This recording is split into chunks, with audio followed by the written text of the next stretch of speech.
Hello everybody, welcome back. We'll get started here in a little bit. Still kind of finishing up a quick lunch and looking at the construction around the house real quick, but I'm here, so if you have any questions or anything, let me know.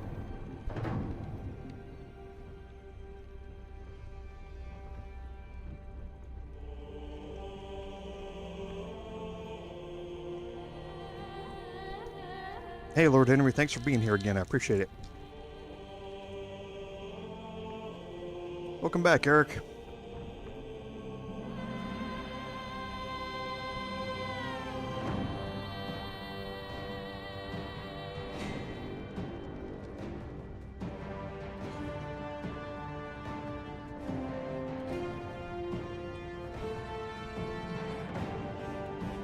Oh yeah, Lord Henry, I went back and looked at the comment you asked about Smithen or Smithen or whatever his name. No, I didn't save him. I didn't know it was possible to save him until just recently.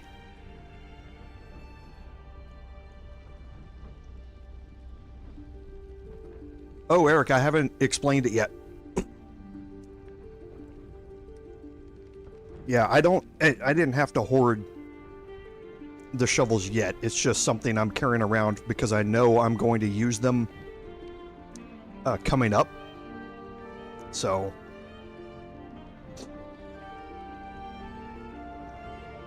yeah, Lord Henry, I think the real reason, or the easiest way to do it, I think, is just to chuck an invisibility potion at him. Go into turn-based mode before you walk up the stairs. Then have somebody dash, you know, Astarian dash using his bonus action, and then head up there and throw an invisibility potion at him.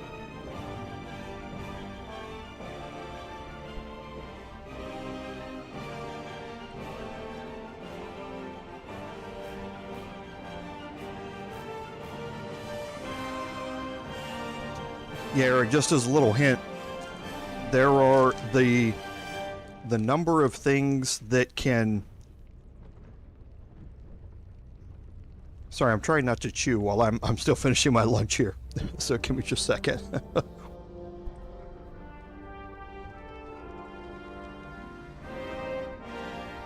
The clue is that you can't just use anything to cover up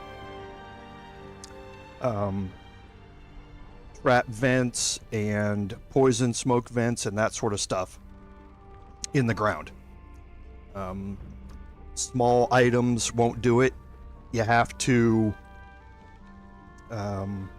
get a larger item to be able to do it, and shovels are found everywhere and they're really easy to collect.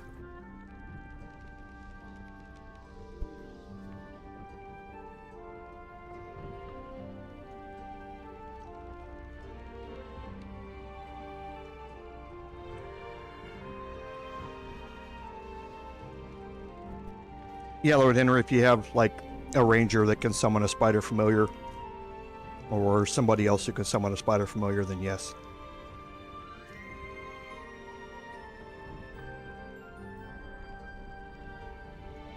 Yeah, Eric, you could... You find out real quick that you can't just throw, you know, a piece of food or something on top of them, or... you know, throw a key or something like that on top of it, or a scroll or something. It needs to be something more substantial, and you're going to pick up, you know, armor and all that sort of stuff, which you can use to throw on top of them, but I've got a cheap stash of those things laying around. It's easy.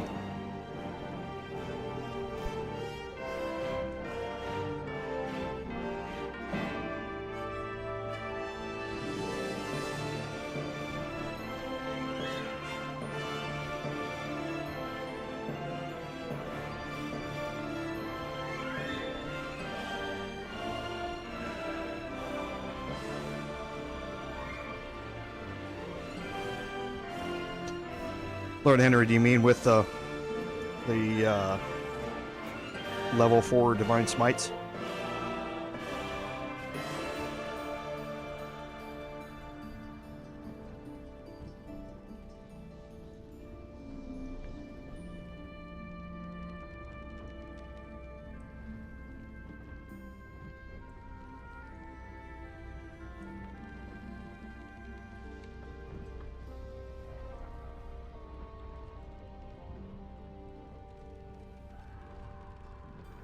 Yeah, with level 4 being able to use it as a reaction.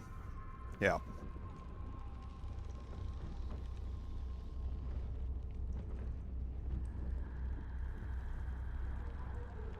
Yeah, I won't actually get to be able to do that in this playthrough. I won't have enough levels of Paladin to get a level 4 Divine Smite.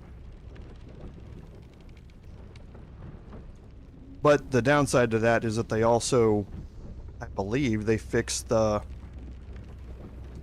bug of Divine Smite, so it now caps it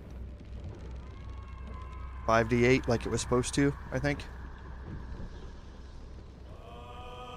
Whereas you used to be able to get that thing up to like 10 or 11d8 or 10d8, I think it was.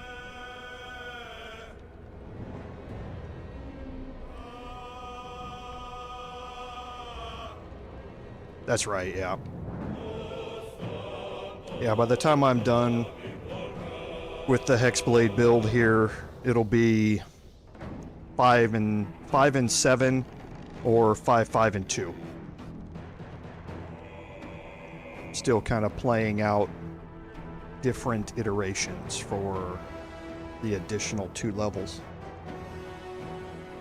Those additional 2 levels in Paladin with the auras are nice, but the bonuses for adding 2 levels of fighter are also really nice as well, so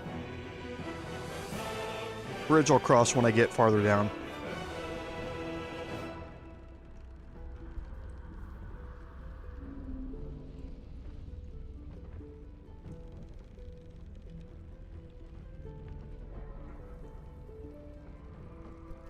But yeah, the patch notes for patch 3 are just massive. I couldn't believe it. I started reading on the launcher yesterday. I started reading it and I was scrolling down and I was noticing how little the scroll bar over at the right was moving. I was like, oh my. I still haven't read every single one of them. I mean, there's literally the equivalent of 50 pages of Microsoft Word text here to read in the patch notes.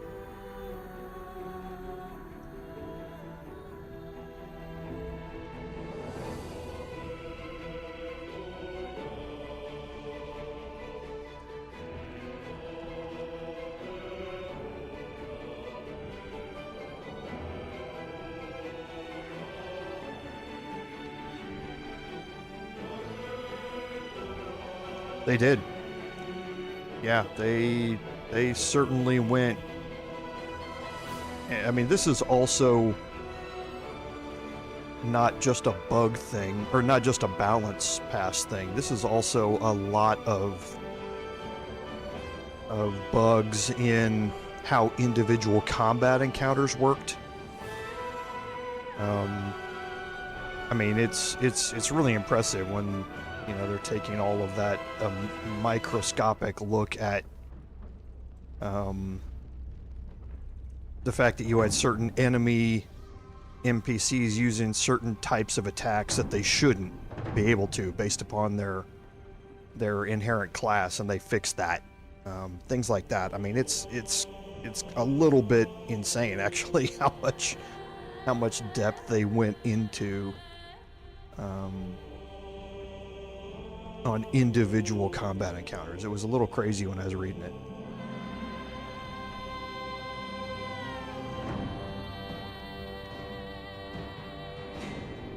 But yeah, I mean, so many gameplay changes and that sort of stuff. I mean, it's just insane.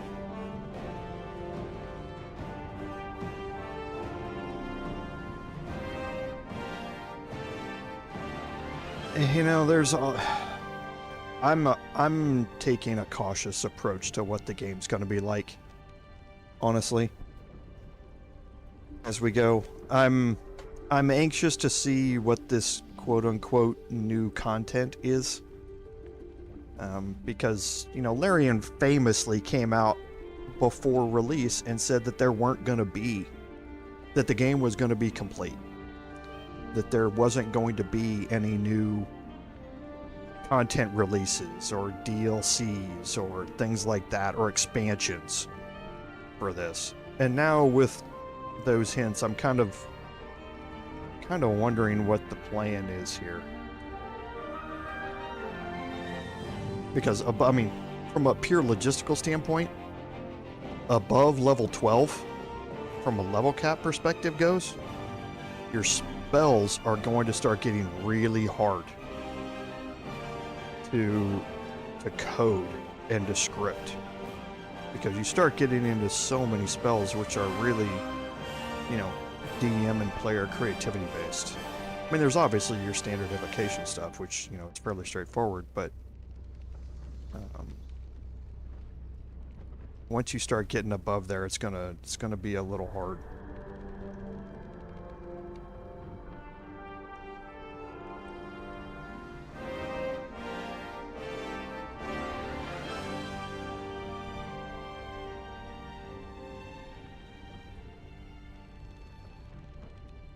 Well, that's an interesting thing. I've never done it that way.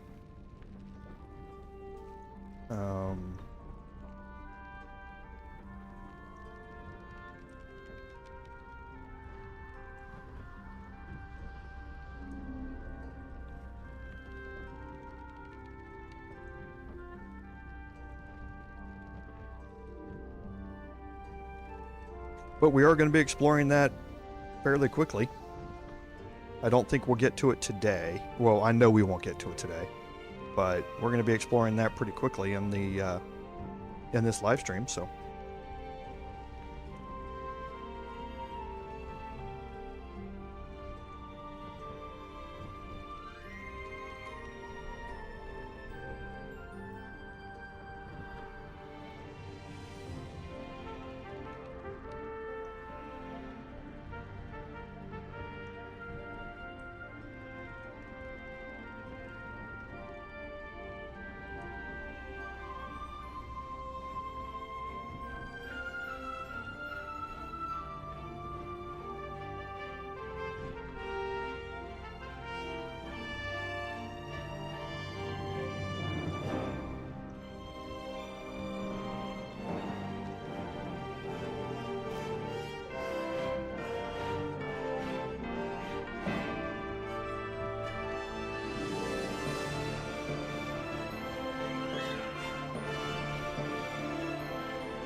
Oh boy, things are still chaotic here at the house.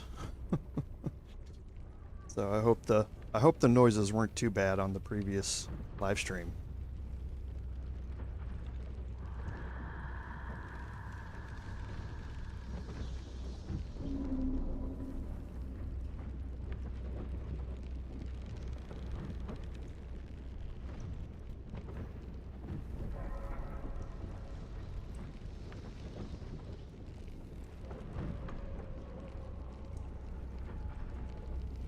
All right, let's get ready to get started here.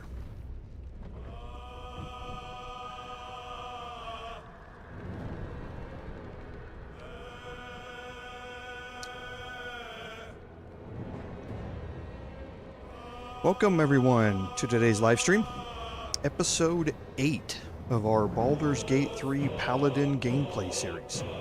I'm Commander Jorval, and I want to thank you for coming along on our journey today. So, on our admin notes, the big note this week, as I mentioned last week, sorry for the noise, We'll get to that admin note here in a second.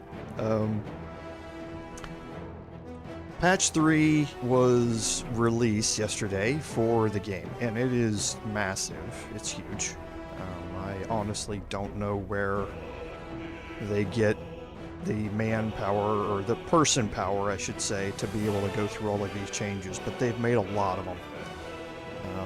They've done a lot of combat changes, a lot of gameplay changes, a lot of cinematic and flow changes and scripting changes. It's an impressive list. There's 20 to 30 pages worth of changes that they've made listed on the launcher. So some of them are obviously more important than others, but they have made a lot of changes, not just to the later acts, but also the first act as well.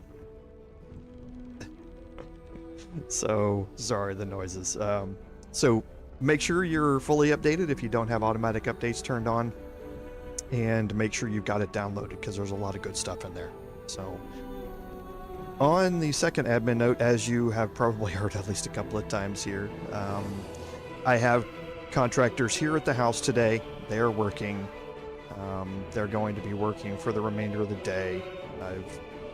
Throughout the 6 months so far of construction on the house, I've managed to avoid having them work on Saturdays, so I could avoid these, but unfortunately today there's no choice. They're getting to some stuff that all has to get done today, and it needs to get done before the start of the week, so today is the day that we're on. So if you hear any loud noises or stuff like that, I'll try and keep it to a minimum, but there's obviously not a whole lot I can do, so they need to do their work and I'm gonna let them. So if you hear any noises, hopefully forgive me. If I do need to step away, I'll put up a Be Right Back banner on the screen if they have any questions for me that I need to answer or anything like that. So I do apologize, but it is what it is, so hopefully you can bear with me. So I think that's it for our admin notes. So on our recap, at the end of the last episode, well, the very end of last episode, we had gone back to camp and Wyll got his reward for us taking down Karlach. And it was a little bit of a shock, but as I explained last week, you're going to see a few more of those. I'm going to utilize this playthrough to do some of the origin character quests a little bit differently. I think that's interesting. I think it's important for everybody to see different ways things can be played out, and a lot of the things in this are going to be the more road less traveled options, so to speak. And I'll be doing more of the basic ones in the Bard playthrough, so be able to see different sides of these as we go, and I think it's going to be fun. But at the end of last week, we had finished up the encounter at the cave with the Zhentarim. We had headed out, killed off some hyenas, went to camp. Wyll got his encounter with Mazora, and that's kind of where we are, is back in camp. We will spend a little bit, and honestly I can't remember. Chat, remind me if you remember. Have we done the conversations inside our camp yet? I know we had gotten the interaction with Mazora in there, but I honestly can't remember. I think we did have our conversations in the camp, but I'll go through quickly and just look and make sure, and then we're going to head back out into the Risen Road and work our way over to Waukeen's Rest and explore through there. So I think I've talked more than enough about that, so let's just go ahead and jump in here and we'll kind of get our bearings and go from there. And again, I apologize. My memory's not what it used to be, and I've got 4 playthroughs of Baldur's Gate 3 alone going, let alone the 2 playthroughs on Starfield, so I'm getting to the point where I'm not keeping them all apart. And I got caught off guard because of the work today, so I didn't get to prepare as much before we started as I would like to have. I was a little late to the first live stream. So So here's where we are. I don't think we have, because I remember we had talked to Wyll. So yeah, I think we did take care of our conversations last time. So yes, we had met with Rugen and helped him out. And then we talked to Wyll and met Mizora after last time. So I think we're all up on our conversations here. So I think we'll just finish off our long rest here and then head out.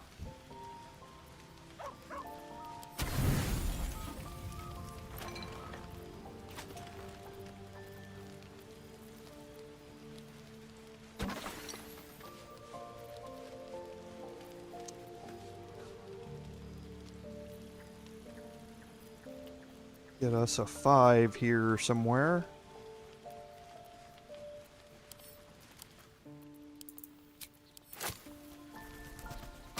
There we go.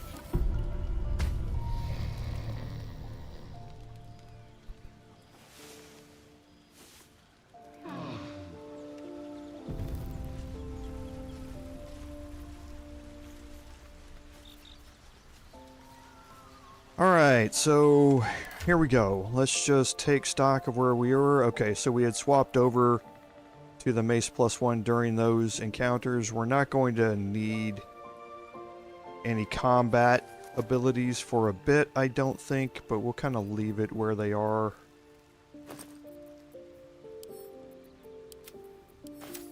Clear out the last of the packs. I think we're okay for now.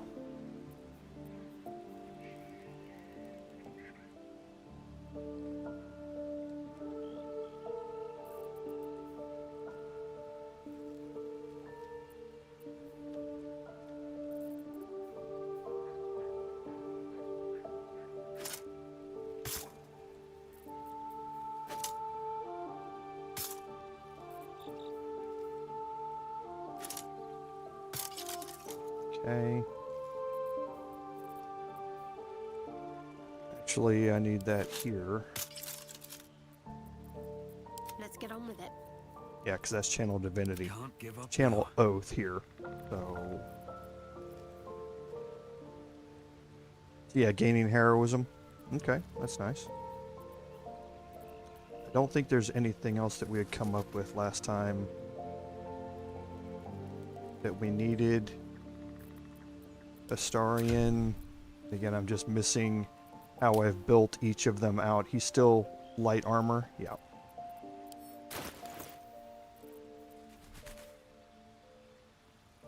I can actually demonstrate one here. Yeah, I demonstrated one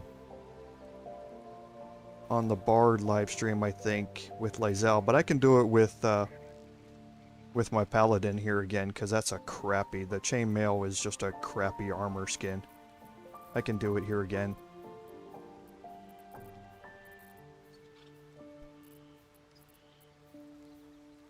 Okay, so yeah, we do have speedy reply here.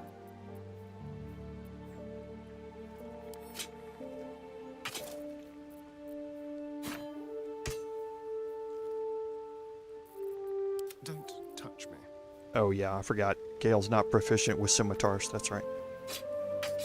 Or I mean, Astarion isn't proficient with scimitars. Sorry, just going through here and making sure I'm where we need to be. As far as our items.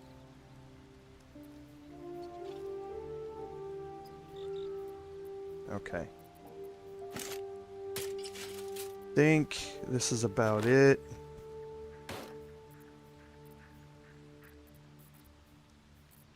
Yes. Okay. So we'll go ahead and just make sure one last little check around the camp. Okay, so we're good.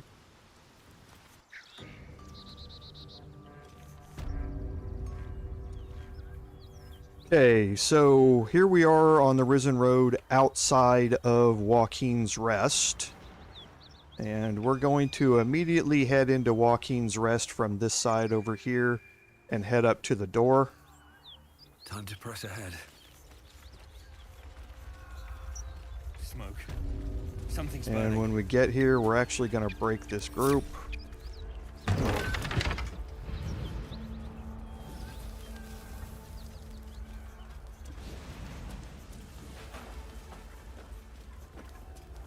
I hear shouting. Someone needs help. Grand Duke Ravengard could be inside. Don't just stand there. Push! Oh, so you have, for Paladin, you gain advantage on this check. Nice.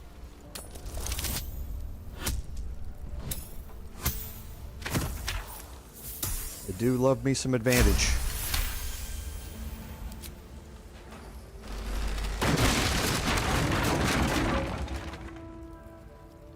Inside, hurry! We don't have much time. Hello? Can you hear me? We hear you! Stay where you are! We don't have much time! Fight out! I'm trapped!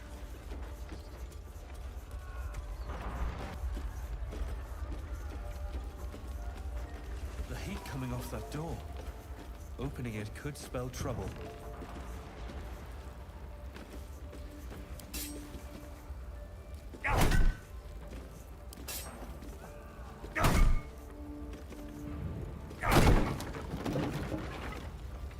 Come! I'm afraid proper thanks must wait.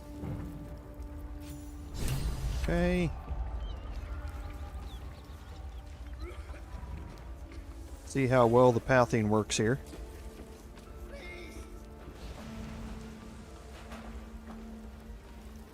Great God, help.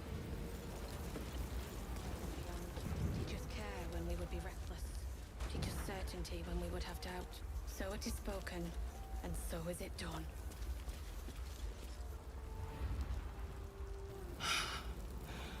Fresh air. At last. Your boldness is a blessing. I'm in your debt. Counsellor, are you all right? It takes more than mere fire to break me, Yuva. Now listen close, Fist. Duty calls.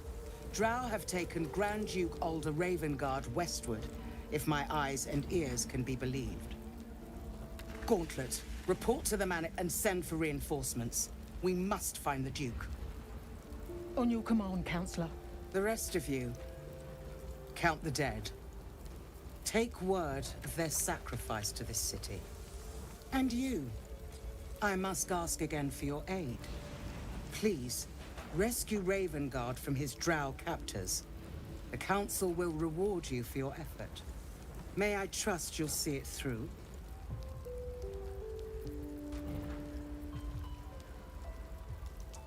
Interesting option there.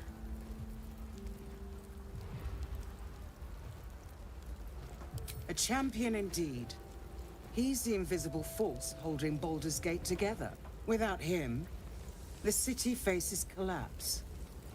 In fact, I fear that may have been the intention of those who abducted him. By the time aid arrives, it might be too late. You've the heart of a dragon and the will of a hero. Tell me I can count on you.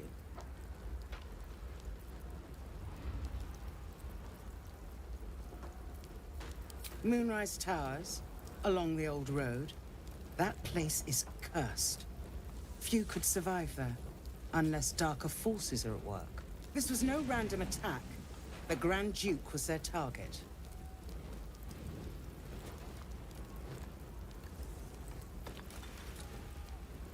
Thank you. And should your courage falter, remember the Duke's generosity. Approach the towers with care. The land itself has been swallowed in shadow.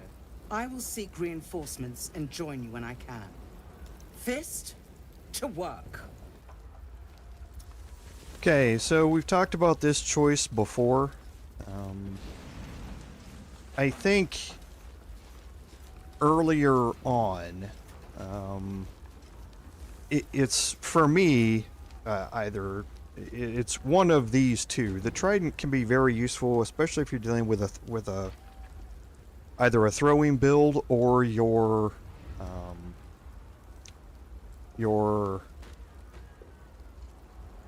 sword and board type character, which can make gaining lightning charges a little easier. However, this is a weapon you're going to be sacrificing some damage with compared to other things if you're using it on one of your martial characters. It's more aptly used, in my opinion anyway, as more of a thrown weapon from somebody else. More useful to me are either one of these two here. And I took the spell sparkler on the bard playthrough. I think early game it is still the best utilization of it. However, I can't remember with Astarion if I've gotten. I do have him with 2 hand crossbows. So if I only had 1 hand crossbow here for him and I couldn't find the second one, then using the jolt shooter would have been a lot more, useful for him to have around. But I don't think. No, never mind. No time to dally.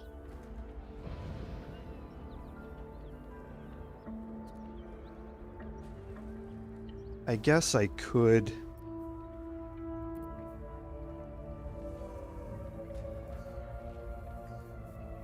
I'm thinking. Because situationally, for a very specific set of encounters, I could equip Sparkle Hands on my Paladin with the Trident and the boots here. Be able to really get a lot of lightning charges and then have advantage on my attacks against particular enemies, which could be kind of useful.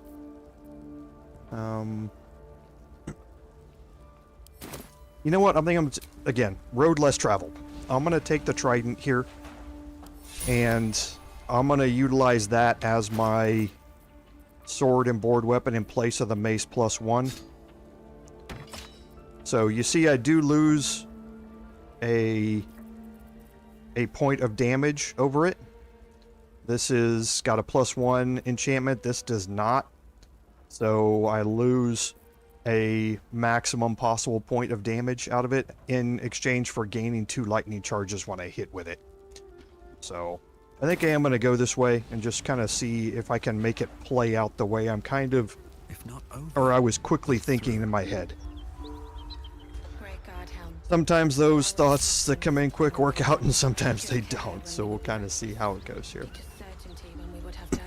So it is spoken. Okay, so here we're going to immediately head around this way. And we're going to get this quest out of the way here. Long way to go still. Better get to work. As soon as we can.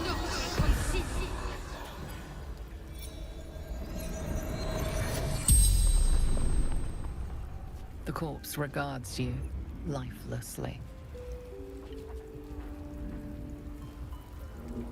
Merilith, Father.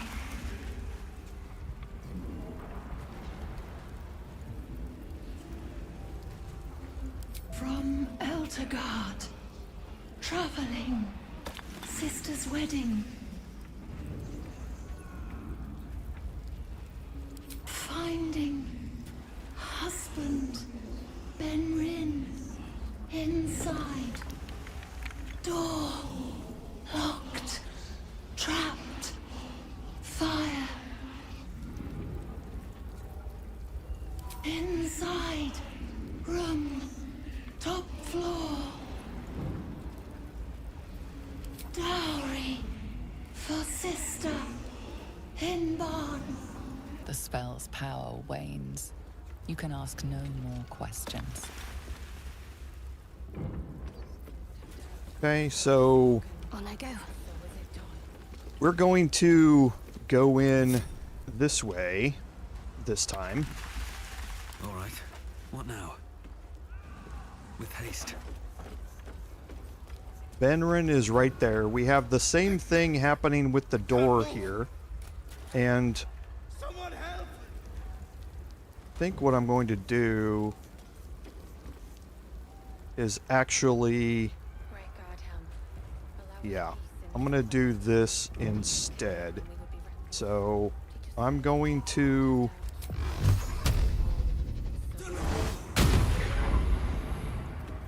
Okay.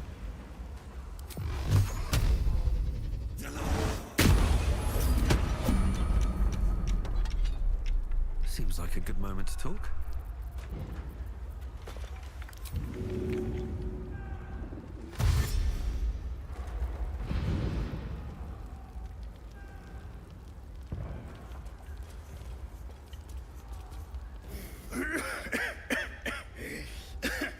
Fire! Hurry! Get this thing off me!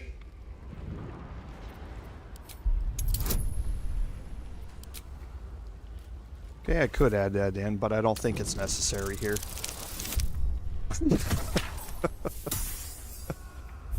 We've got inspirations.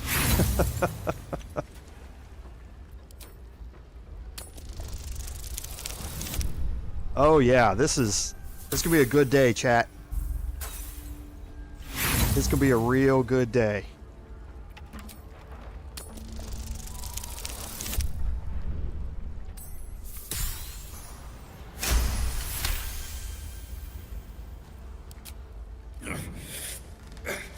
Almost.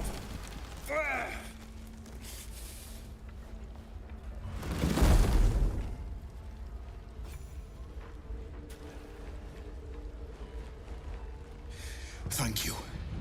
Thank you.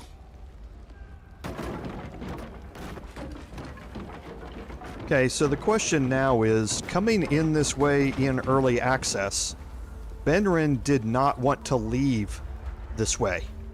He would only leave out that door.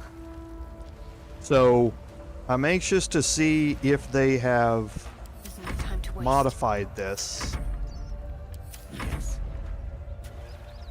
or not. Okay, so we did leave out that way. Good. Everyone. Mary. Oh no. Mary.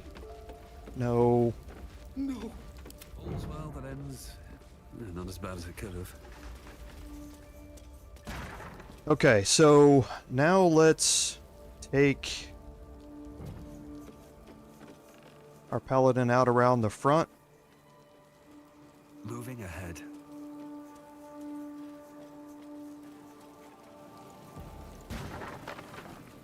Sounds like the chest just broke.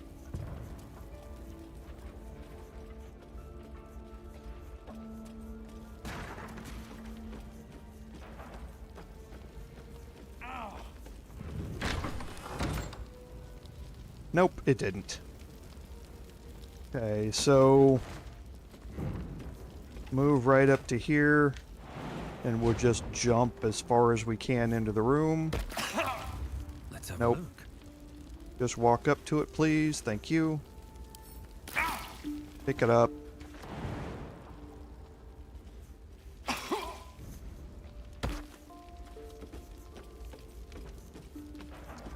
All right.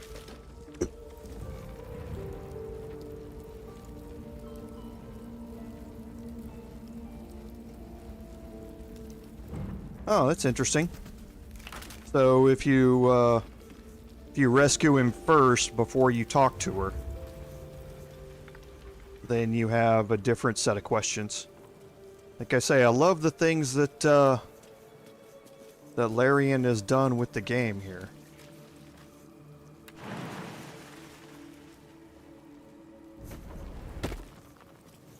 So we're gonna try and head over here and complete this whole thing here.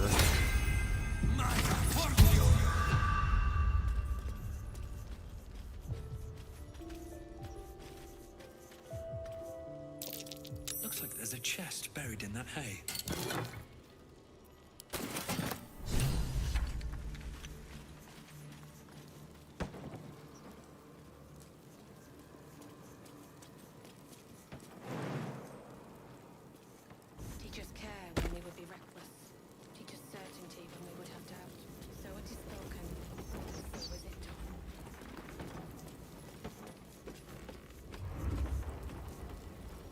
I want to All have right, a so word. now we'll talk to Benryn here. Miri. No. Gods, no, no, no. You should have stayed. You should have been with me. I was in our room. We had a fight. If I just kept my mouth shut about that bloody dowry, she'd still be here. You did? Please. She'd want her sister to have it.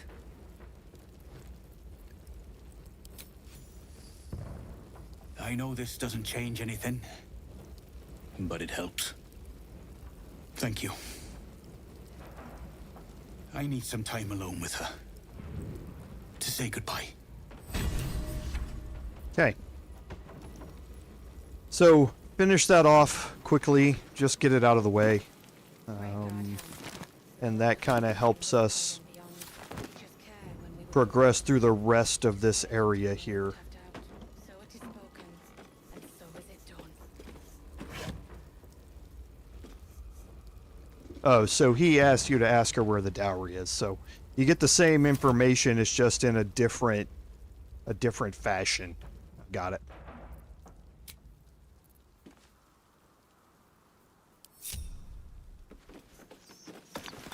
Okay, so let's head down here into the first floor and we'll do some quick searching around down here.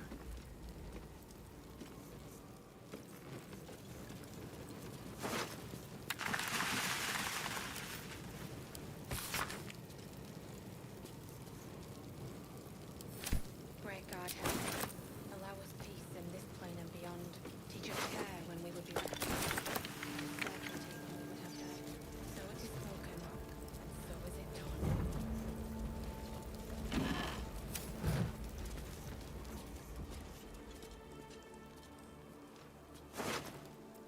Okay, and we can cast Speak with the Dead again here. My faith protects me.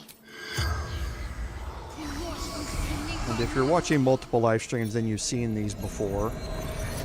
But for those people who are only watching one, we'll go through them The again. corpse regards you lifelessly. Raiding. Burning. Killing.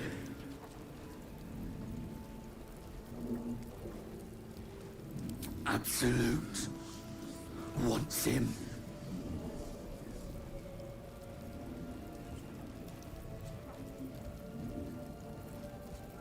Take prisoners to Moonrise.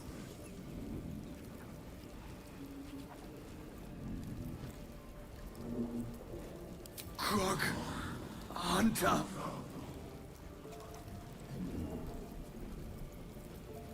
Come. Temple. Close.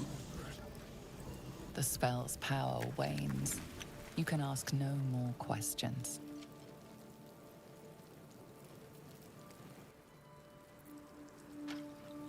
Okay, and we'll do that again. Right over here.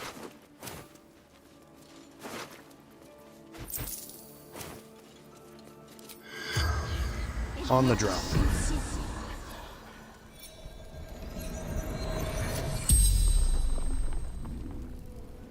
The corpse regards you lifelessly. Zhentarim.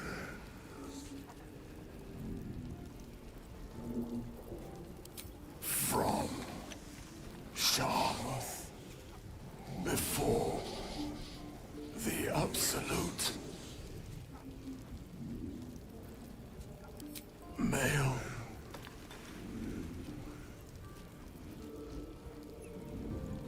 I think I've explained before how significant that answer of male is for Drow in the lore of the Forgotten Realms. Archer. Roof. Should have seen.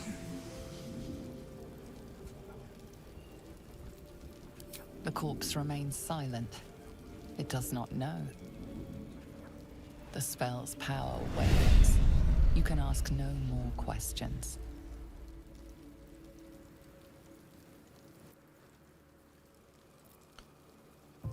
Okay, and some more searching here real quick. Shouldn't have wished to live in more interesting times. And here you do get the faded drow leather armor. It's 12 Great armor God, class help. light armor. Allow us peace in this plane and Interesting, beyond. but nothing that we don't have. It's the same as the padded armor +1, except we take 1 less bludgeoning damage with this, so nothing really useful, or entirely useful for us at this point with it. What's inside?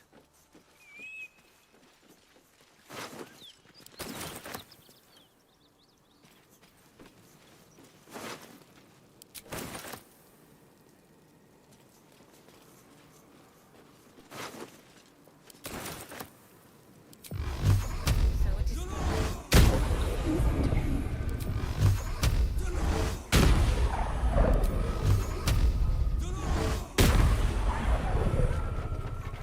Wits and blades always sharp.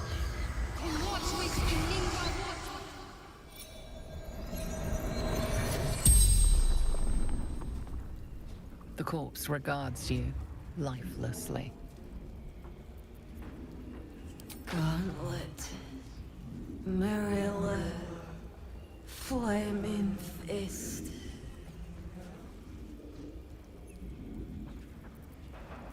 Baldur's Gate.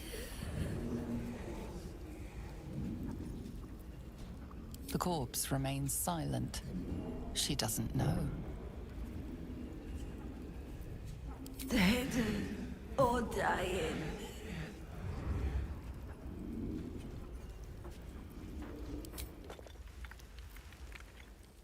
Let's move. Okay, so now we can head in here.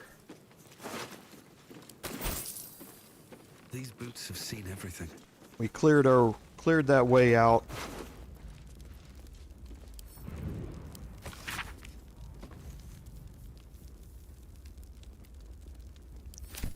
Interesting. Allow us peace in this plane and beyond. Care when we would be reckless. Teach us certainty Okay, when so we we would can have do our searching down in here. So is it done.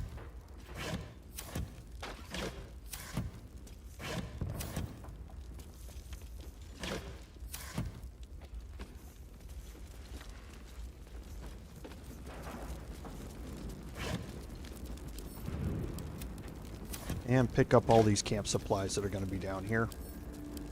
And again, there's many more camp supplies inside the kitchen.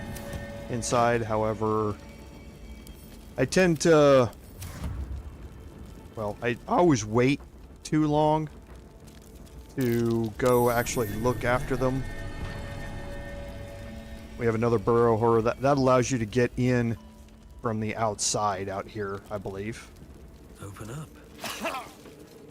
Okay. Great God, help. Allow us peace in this plane and beyond.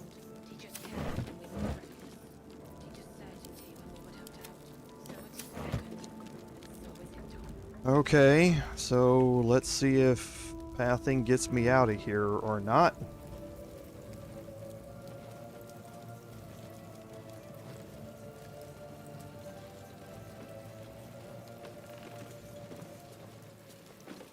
Okay.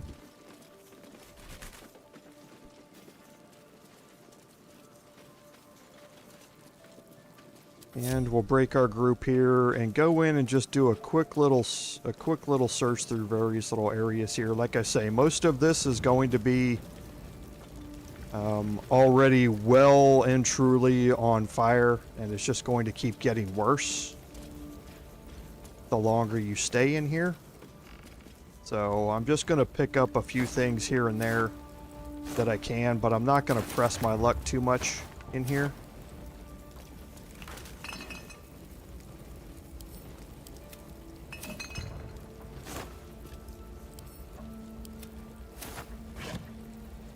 Actually, I should just take all... Yep, see, that's what I mean. The fire's going to start spreading. I'm going to be taking more damage out of this.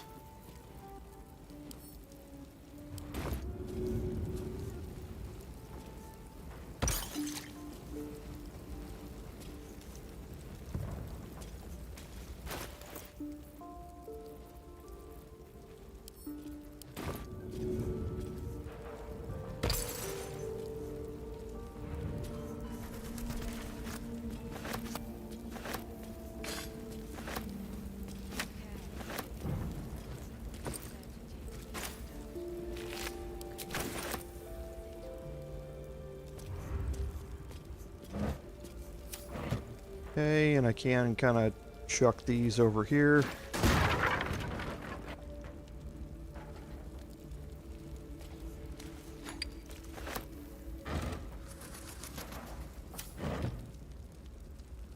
That's right.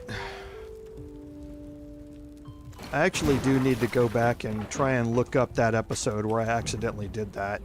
Might be useful. Just so I could point it out again every time. But yes, the salami can be very deadly in the hands of a paladin.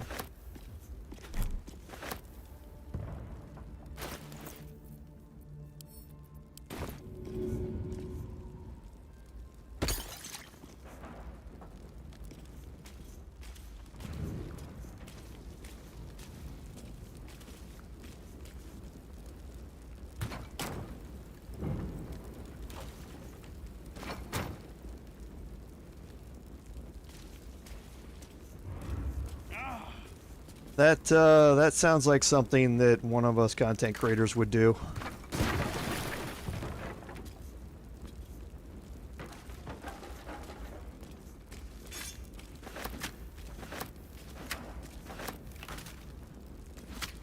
Okay, just looting the rest of these camp supplies.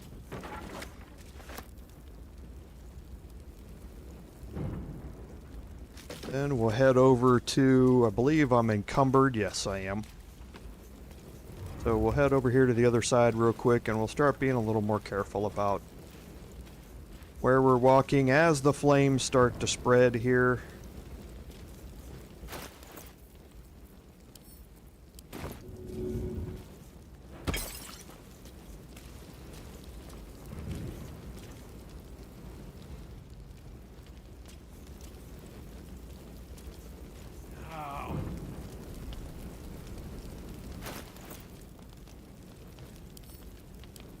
Whoops.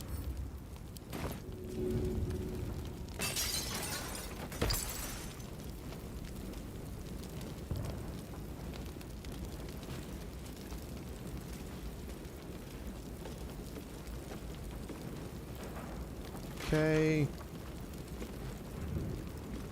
So not a whole lot more that I'm interested in here. Oh, because I'm encumbered.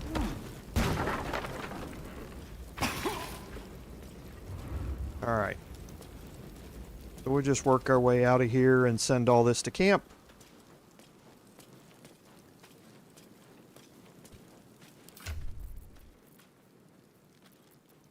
Actually, let's go more in depth on our inventory here.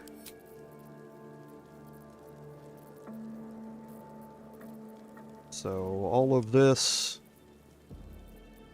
can be sold.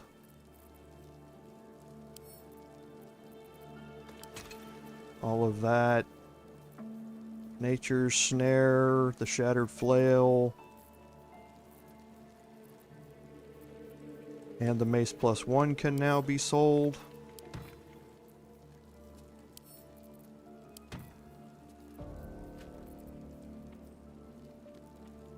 Karlach's gear. Why is he wearing the faded drow leather armor?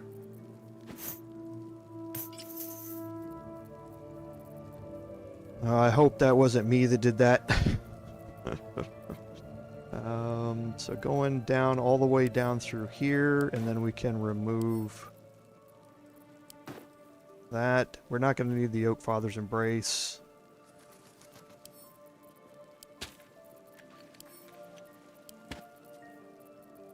Okay. So down here through this.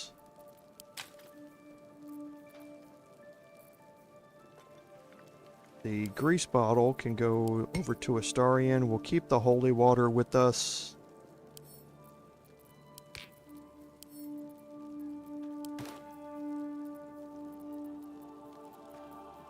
All the way down to there. We're going to keep the smoke powder bomb and the satchel. Okay.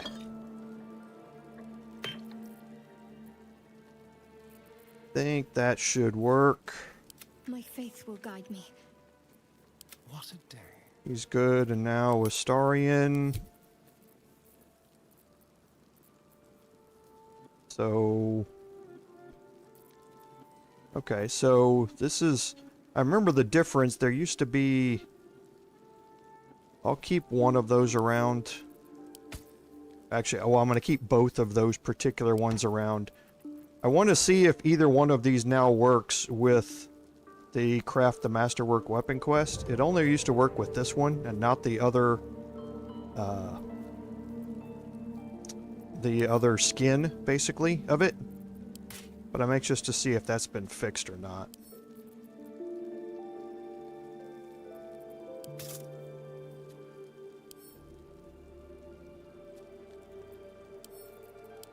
And I'll look at chat here in just a second. I'm just going to finish up going through these real quick. Okay. They both work now?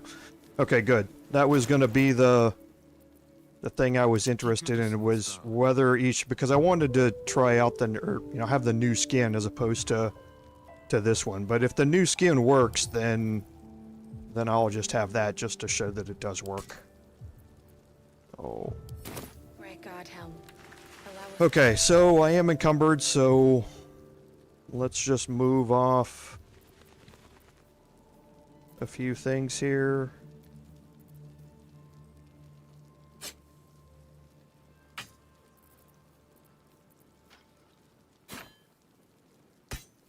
Oh, it's probably all of this.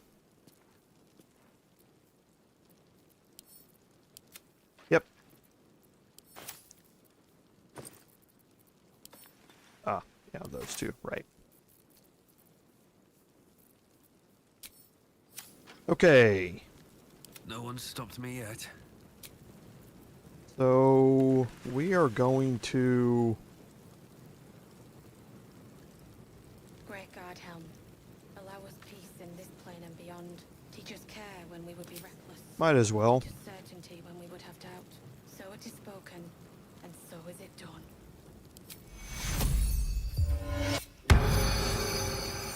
Okay, only 1d4.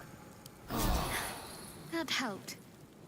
Okay, so there are a few more things that we can loot around here in various other little sections of Waukeen's Rest, as we know. But we're going to now make our way into the back over here. And because of our pathing, we're going to keep our group split. Make sure that we're not walking into any fire to jump over here. Swift as my feet can carry me. This way.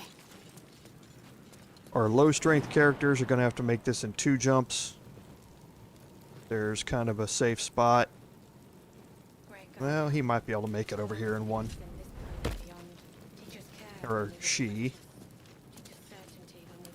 Astarion might not be able to. We'll look when we get up here.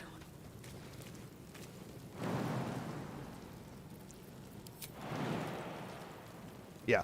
He needs to jump here into the corner. And then he can jump out. Over here. Ah, excellent choice.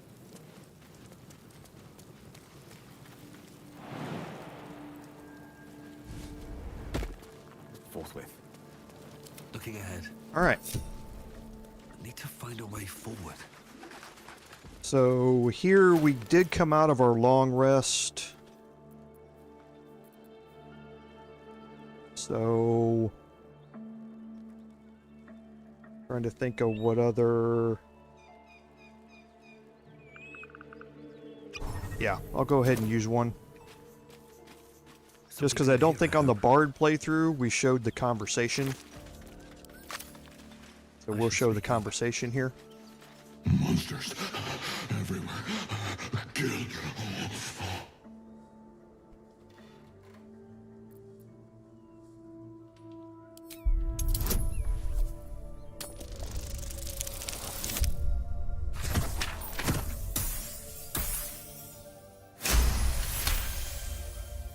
No, you're not one of them at all.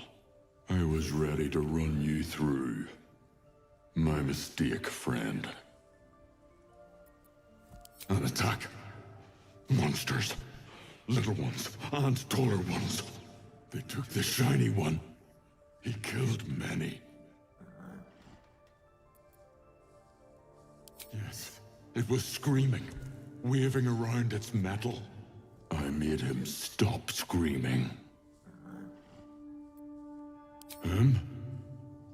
He was the biggest. Now I'm the biggest.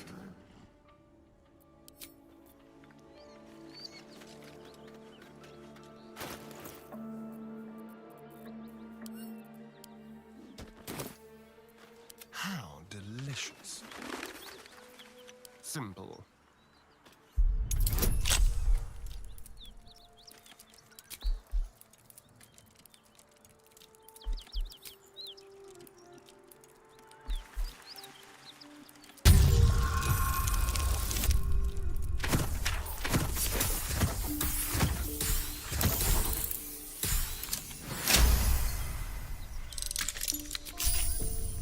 These things have stayed interesting.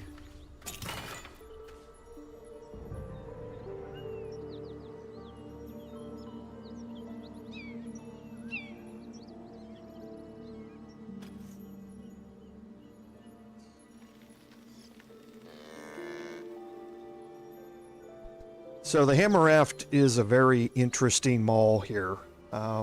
We've talked about it before. The Shockwave ability can be very interesting to jump your way into combat and cause damage in a radius around you when you do it. However, it also does awaken sleeping enemies and that sort of stuff, so you need to be careful in where you're using it and how you're using it. Because it can get you into situations that cause damage to enemies that you don't necessarily want to alert or bring against you, and it can also cause damage against your own party members. So if somebody else in your party is carrying Hammer Raft, and you take the lead and they jump across something to follow you, when they land, they're going to cause damage, and that's going to cause damage to you as well. So Hammer Raft is interesting. I used it for one of my early access playthroughs, I believe. But not something I'm going to be focused on here on this playthrough.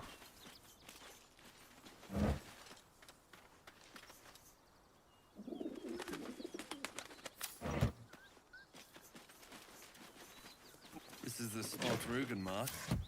Doesn't look like much. Okay, so we'll head into the door here.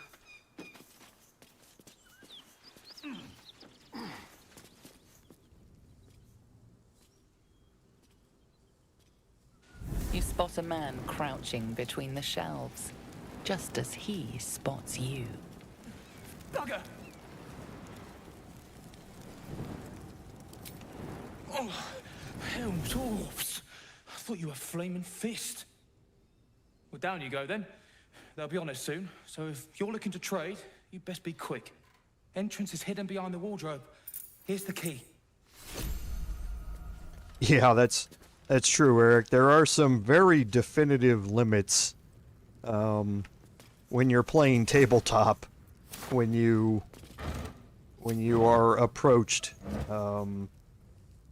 with certain things. So here in the game, you're right. It does make things a little more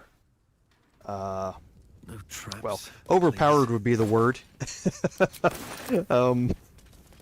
Than what you would have when you see similar type situations in tabletop. But that's what video games are. I mean, they're obviously meant for, you know, the masses of people who don't have that necessary experience in tabletop, and it makes it more fun if you're able to get yourself back up to whoops, didn't want to do that. Come back here. Come back here. Come back here. It wouldn't even let me trigger out of it. You'll have to defend your actions the old-fashioned way. What was that?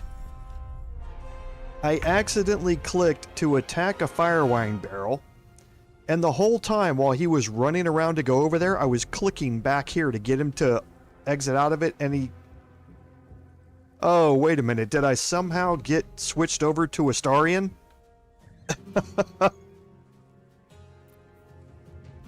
Still on my feet. I don't know what happened there. I really, really don't. I don't think it matters. I don't think if he dies, Hungry for the sloop, sir.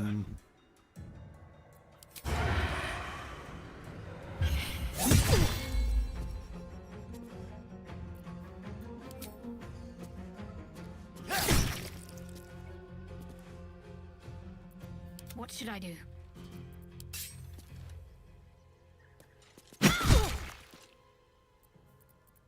Unleash me.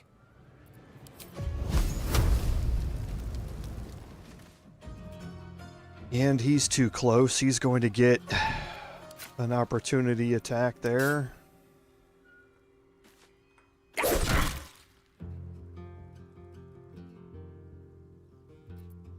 to kill. My faith will protect me.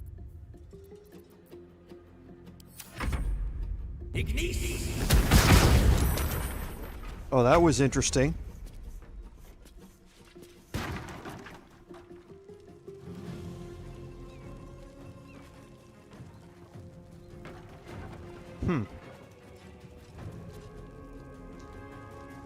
Yeah, I mean, I don't think it matters though whether I knock him out. That's kind of what I was getting at. I mean, I can certainly turn it on, but I don't think it matters.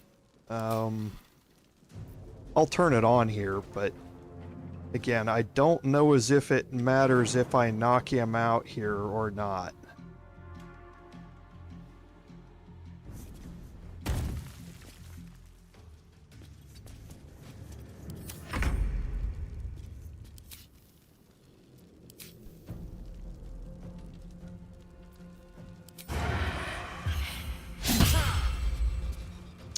Oh, Astarian.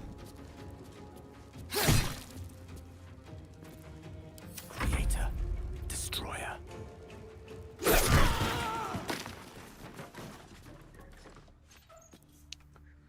Okay, well, let's just get out of here while we can. Here we go.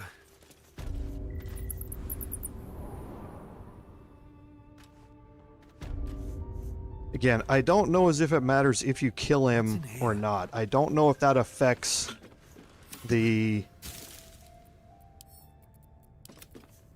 Zhentarim that are down in the hideout or not. Because I know there are multiple ways that you can play that encounter if you haven't met Rugen. And I've seen people play it where they've had a combat encounter up there and then a normal encounter down below in the hideout. Now it's been a long time since I've watched that, so I don't know if that's now different and that sort of stuff, but I know I've seen it before. But yeah, knocking him out's not a big deal. We just need to remember to turn our passive off here.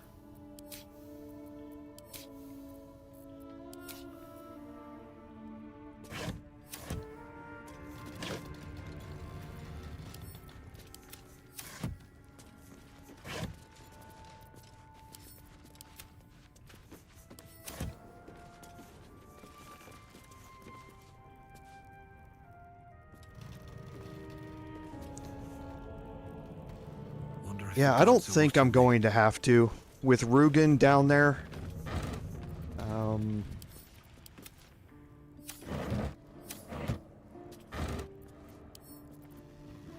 Because I really don't... What did I do? Split that instead of send it to camp? Because I really don't want to miss out on the stuff that we're able to buy down here.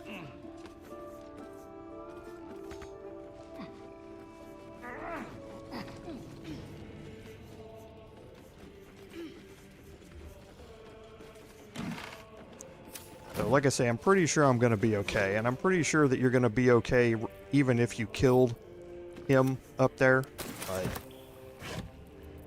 we'll see when we get down here what happens. I hate the fact that somehow, well, I don't really know what happened, but I think what happened was I accidentally clicked on the fire wine barrel with Dorval. While he was running over there, somehow it switched to Astarion. So when I was telling Astarion to move back over somewhere else, but that shouldn't have mattered, because as soon as I clicked on Astarion, it should have made him group leader, and if I told him to move somewhere else, it should have moved everybody there, including the person I had already told to go attack something. May the gods take you first. Okay, no it doesn't, because I just illustrated it there. So, if you tell somebody, if you accidentally click on something, and then you get swapped to another character and tell that other character to go do something else, that action continues. And I think that's somehow what happened, is that I clicked on it and then somehow it got swapped to Astarion. So I was telling Astarion to move and cancel the action, and it wasn't canceling his action. I don't know how exactly that happened, because I certainly didn't click on Astarion's portrait. I don't believe. But... and I was nowhere near the function keys on the keyboard, so... but who knows.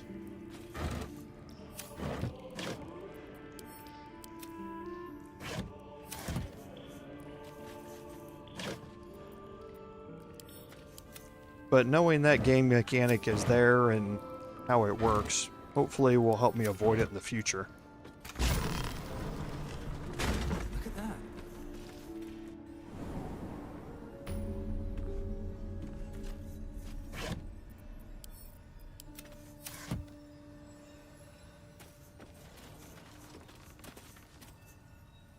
And we can actually tell What's hiding here? how this is going to work. Okay, Rugen is not up there. Yes, he is. There he is. So yeah, we're fine down here. So, I didn't think it was going to matter. So even if you end up fighting your way in up there, you still don't have to worry about it down here. You'll still have an opportunity to talk your way out of it, or in this case, since we've already helped Rugen, have Rugen let us in.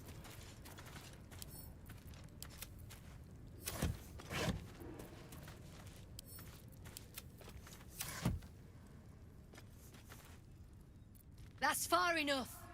What's your business down here? Answer honestly and maybe we'll kill you clean. Hold on. That's the lad who saved us from the gnolls. You revealed our location. That tongue gets any looser, Rugen, I'll cut it out. Come down then. Seems you're a friend of the family. Okay, so we'll just finish up this last camp supply here, and we'll head downstairs. I am going to, just for giggles, see how many of these I can see. Okay, so I found the first one.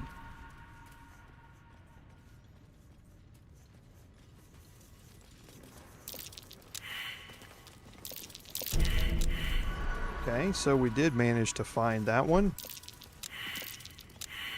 Okay, so we did manage to find all three. Impressive. Because they are rather high DCs on these. Most of them are DC 20, or the two up top are DC 20, and the one down at the bottom is DC 15. So, it can get a little bit difficult to pass all those. So right down here, we're going to split the group, and we'll just take our Paladin up here to the top. What's wrong with the artist? Besides the bleeding obvious, he misses the sun. He what? Needs light to run, he says. Talk to Xeris here. I owe you one for saving my people. The Zhentarim look out for their own. Even if it's Rugen. That's worth some coin. And my thanks. Our trader can show you some of our more exotic items now. But don't delay. This place is likely to be rubble soon. Someone kidnapped a duke, right on our bloody doorstep. The Flaming Fist will need someone to blame. I don't plan on it being us. Okay, so for defending the shipments here, you get Herald. We have looked at Herald before. It's got Heraldish Doom. So it's basically a way to have a heavy crossbow that does Bane if they fail a charisma saving throw. So compared to Gandalf's Inspiration, where we have advantage against monstrosity type enemies, it just kind of depends on, you know, which one you want to go with situationally. So they're both +1 weapons, either way. So for what I'm going to be up against, none of the monsters that I'm going to be encountering here for a while are going to be monstrosity types. So I think swapping over to Heraldish, you know, Herald is okay for now. Okay, now we go down here and have our interactions with Benryn.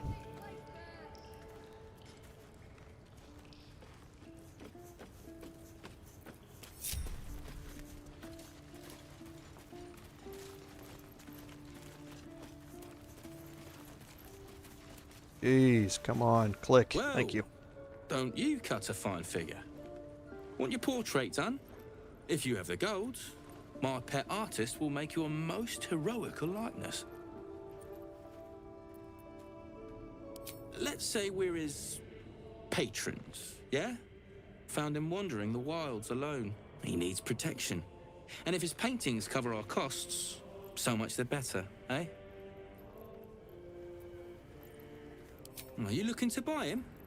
I'm open to offers, mate. Threats, not so much. Okay, so I do have a Paladin persuasion here.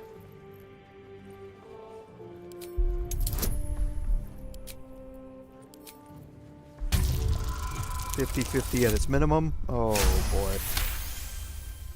First nat 20 of the day. Alright, mate, alright. No need to get arsey about it. Take the money, bastard, if it means that much to you. That is crap would sell anyway. Okay, and now we can talk to Oskar. I can't say I've ever been bought before. How much did I fetch? No, don't tell me. There's nothing so depressing as learning one's true value. Well, you should at least know what you've paid for. I am the Oskar Fevras, at your service.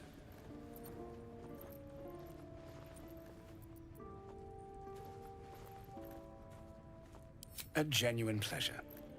I'm in your debt, as is my patron. My betrothed, I should say. Assuming Lady Janeth still wishes to marry me after our little, falling out. You recall a recent scandal. A patriarch of Baldur's Gate who wished to marry a commoner.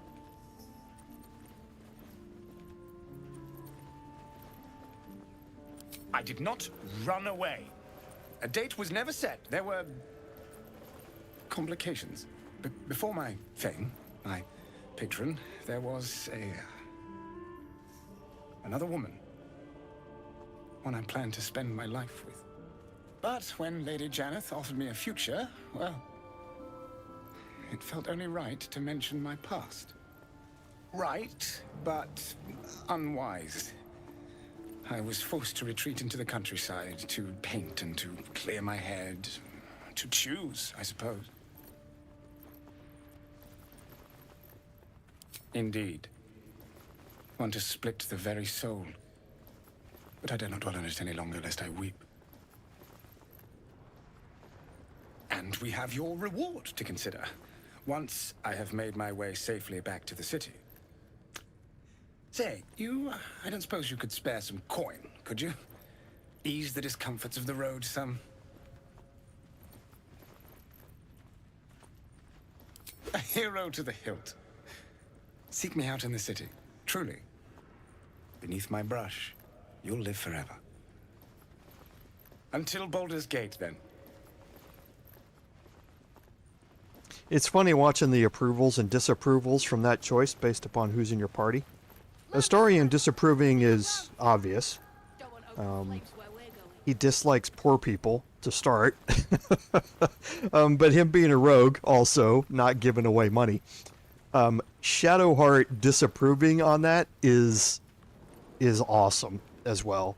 And I'm sure a lot of that comes down to the fact that as a worshipper of Shar, they live their lives in, you know, pain and suffering are a normal part of their lives. So being able to ease somebody's discomfort with some gold on the road she's probably going to disapprove of that, whereas they should just suck it up and go through it themselves.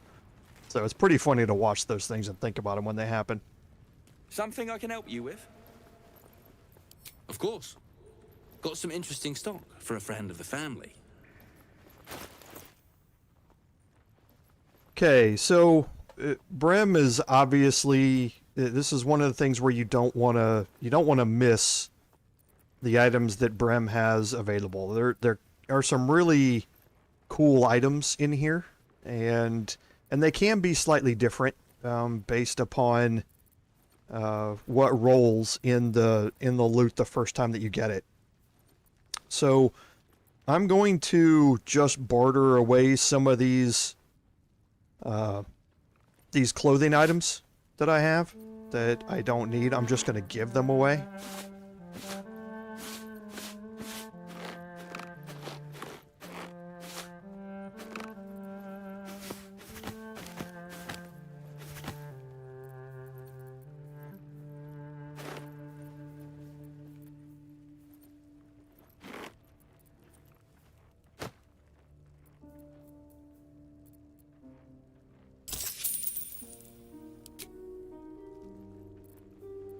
Okay, see if there's, yeah, a couple other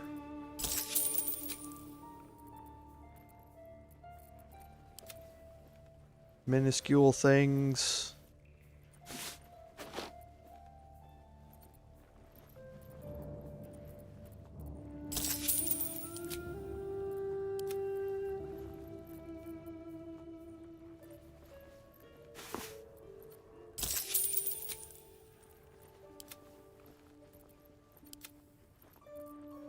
Okay. So now let's see what things look like as far as just selling off a bunch of these things. So these were obviously mislabeled.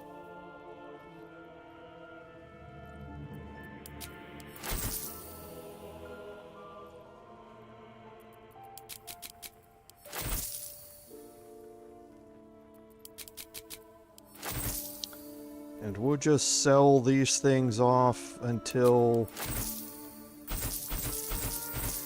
we get rid of all of his gold.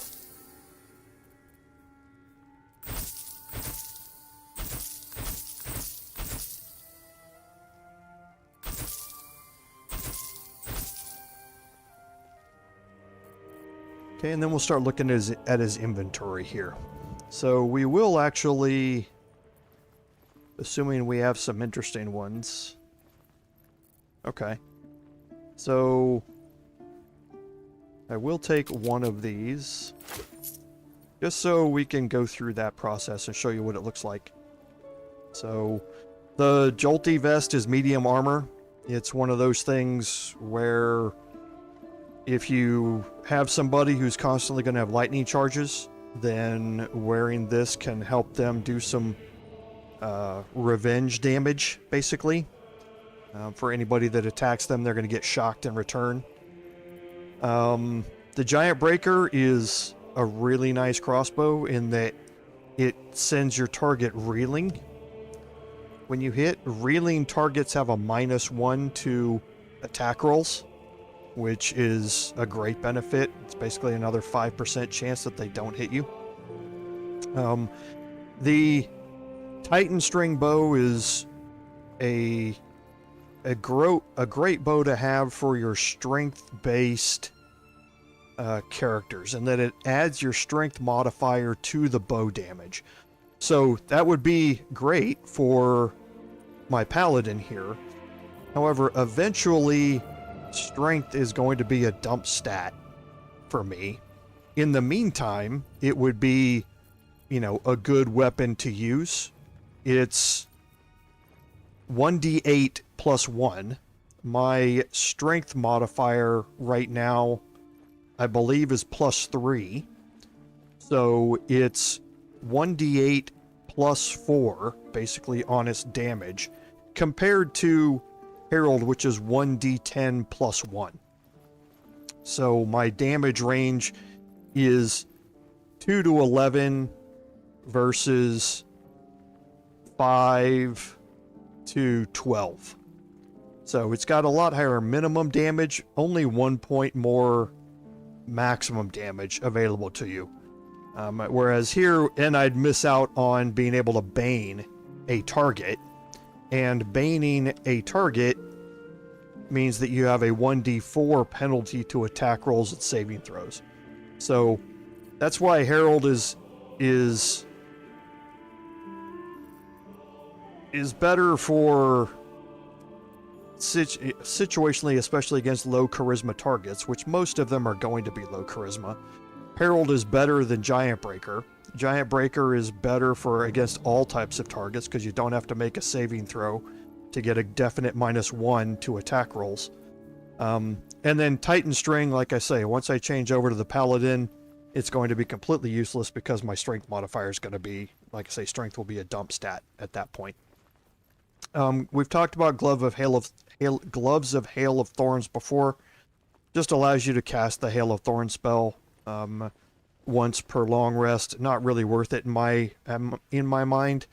The Gloves of Thievery are obviously the big thing here.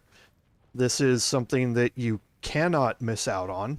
You need to pick them up, and they're going to be one of those, you utilize it at all times until you possibly get into combat where you might want to change it out to something else type of thing. But they're just an amazing set of gloves that gives you advantage on sleight of hand checks. So you basically are getting yourself to a point where it's really hard to fail now. So the rest of the armors are fairly straightforward. I believe everybody has the armors that we need at this point, so the regular +1 armors aren't a big deal. You get down into the Rupturing Blade, which simply gives you the piercing, the additional Searing Blood proficiency unlock that goes along with it to give you plus fire damage, an additional 1 to 6 fire damage, but you also take slashing damage in return. So if you have some way to mitigate that, the ring that makes you have resistance to slashing damage, that sort of stuff, it can be a lot more useful. And the rest of it is just +1 stuff. So not a big deal for us. So I am going to actually pick up all 3 of these potions of invisibility. And then I'm going to sell off the remainder of what I have here.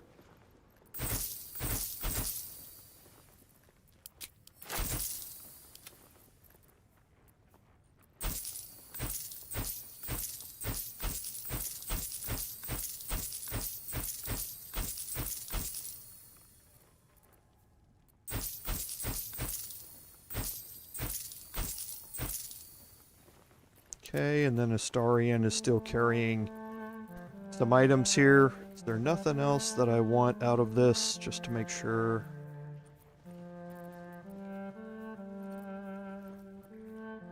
Yeah, nothing else that I want.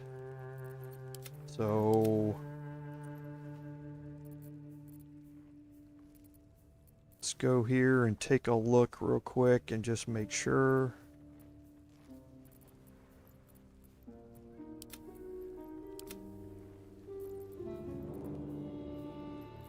Okay. So yes, that should be good. So Pleasure. I thought we was packing.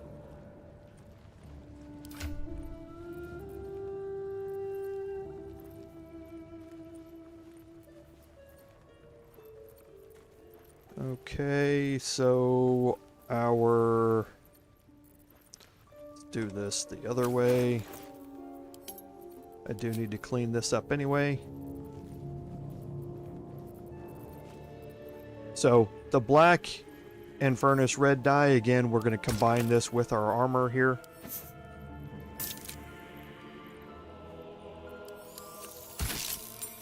And now you can see what you get. So, actually it doesn't look too bad. Kind of works with our cloak as well. So, much better over that green colored chainmail we had previously. But yeah, there are some really cool dyes in the game. It's not something that I tend to focus on, you know, very much because the cosmetics of it aren't really that big a thing for me in the game. Some of them are kind of cool, but it's not normally something that I tend to focus on.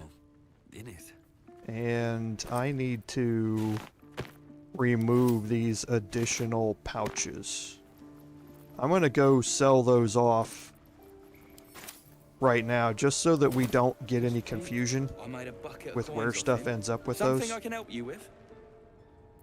Of course. Got some interesting stock for a friend of the family.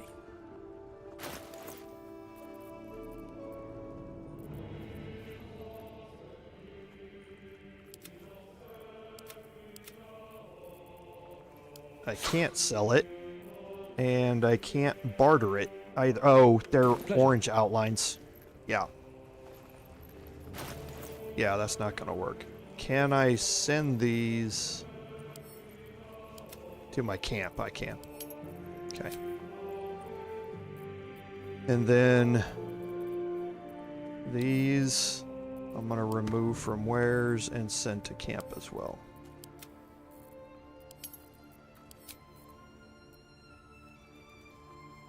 Okay.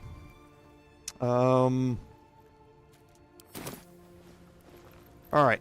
So, now as far as the rest of this area here, we can head off. Most of this is going to be marked as steel, but there are some sections where we can go pick up some stuff. And we're going to have an adventure back here at the back as well.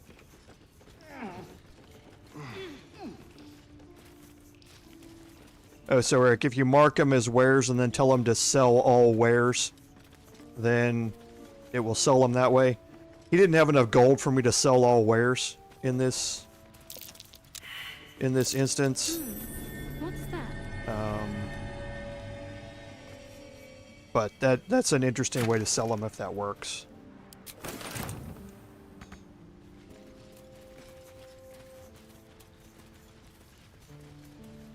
Okay, you see the proximity explosives out here. They are not armed right now. We do have speak with animals, so we can speak to the wolves. The dark smells wrong. Not night dark. Wheaten dark. Okay. Around and around again. Master gets confused, I think. That's actually pretty funny, because I hate wolves. his master just keeps moving back and forth in a patrol pattern. And I forgot about Shadowheart's wolves. Everyone's frightened of something. My fear's hardly irrational when you see the fangs on those things. Okay.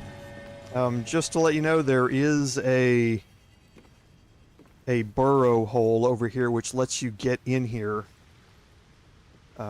without unlocking this door.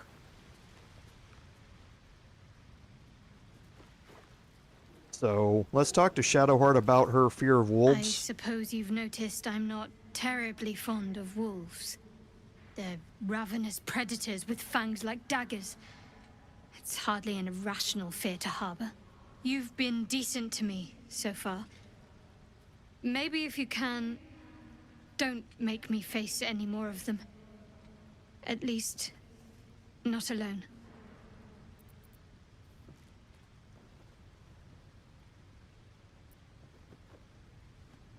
You're unlike the Mother Superior, then.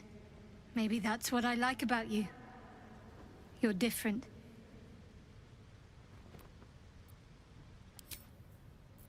Okay, so I'm gonna split the group here. No one. Take Astarian.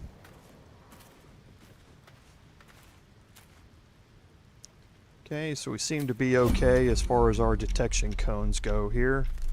Yes. Let's keep to the shadows.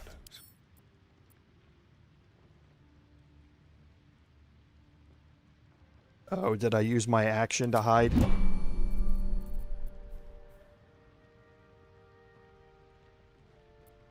And now he's going to come back.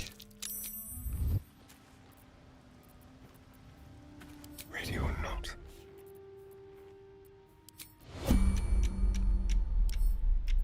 What fun. And there's the advantage from the Gloves of Thievery that we just bought.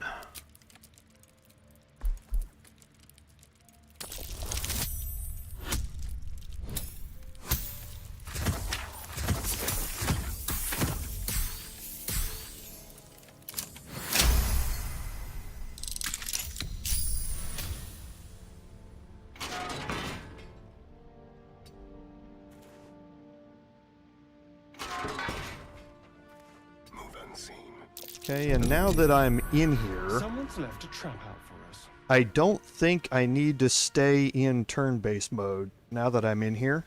So let's try this and see what happens. If I get into combat with everybody out here, then that's what happens, but I don't think I'm going to need to.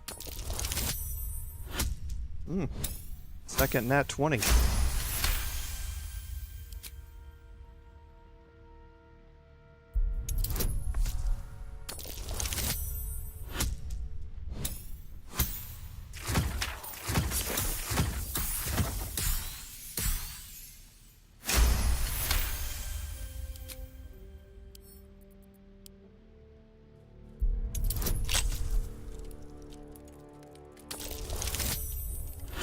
Ooh, a third nat 20. Oh boy. I'm afraid of what this means, chat.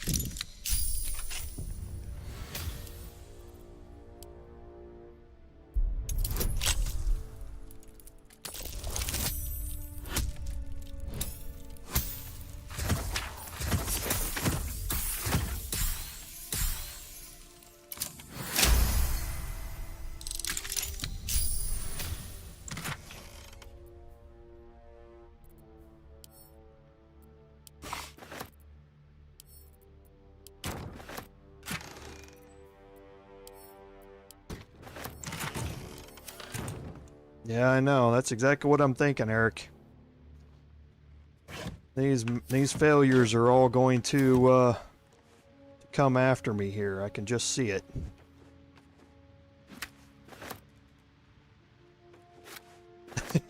Yeah, right.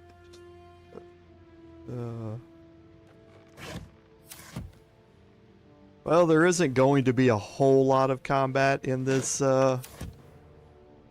live stream, but here in the second half we're going to head out down south and there will be combat there. So alright, so here I'm just gonna wait for them to turn around a little bit and clear out this area before I make my way out, just to be on the safe side.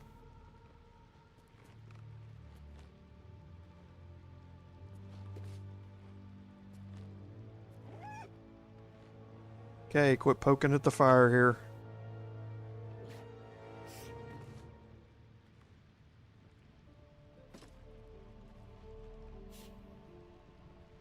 I so want to go, and I know as soon as I do it... Okay, there we go. Turn around. Turn around. Thank you. Okay, hold on. Alright. Close that behind me. That was close. Tread lightly. And now we'll head up here and just do the same thing. Wait for everybody to turn around.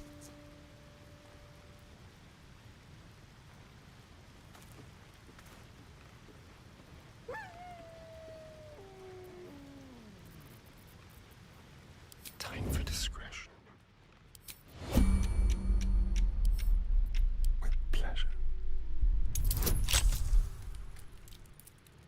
Okay, DC of 9. I forgot that I didn't have somebody near me to cast guidance. Oh boy. 19.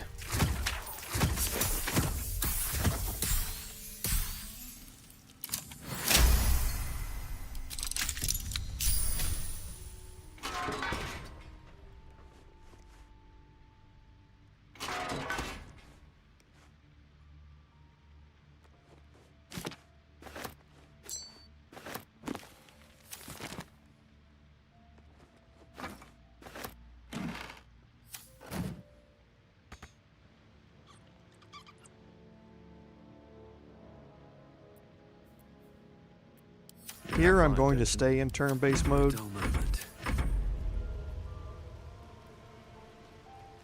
Just because I know they come down here and I'm not entirely sure if their detection cones are going to cross over inside this room or not, so...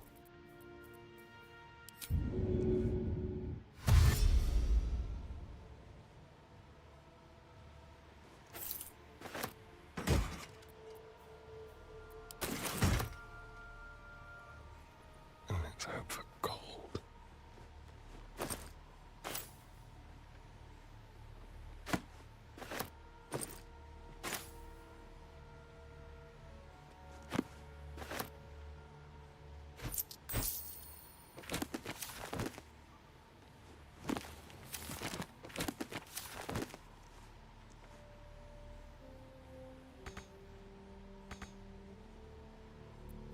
Yes, and looks like their detection cones do cross over through the door here.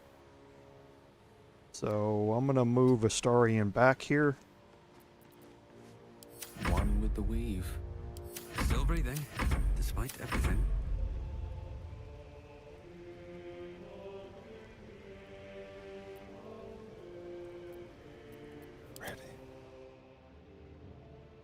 Okay, and I'm just going to hang out a little bit here.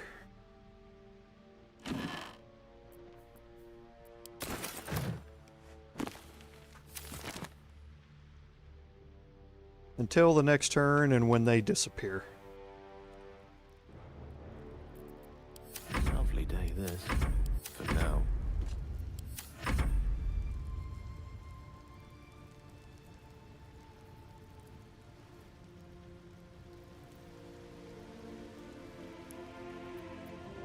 Okay, so it should probably be okay now.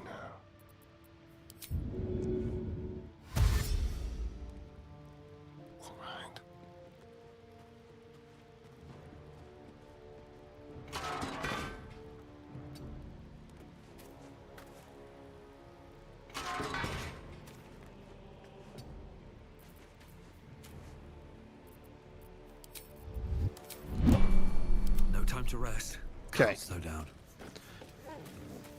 So just cleared out their storerooms, and we can group everybody up and head back down this way. We can talk to Istor down here. Actually, before we do that, Away from me.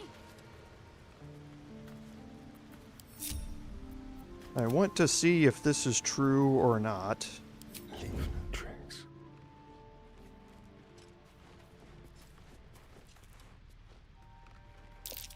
A false wall. Sneaky. Okay, so it is. So you can walk through here, if, as long as you're hidden, you can walk through that wall. If you're not hidden, though, What is it? they will turn hostile. If they see you do it, they will turn hostile. Just like old times. So what this does is a couple of things. So there's an elevator winch here, which is locked. You can lockpick this.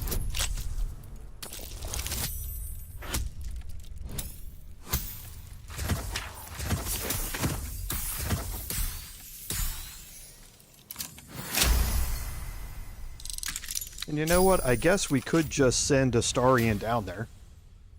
Why not? It would save us from having to do this later. So now that you're in here, I can click on the elevator here.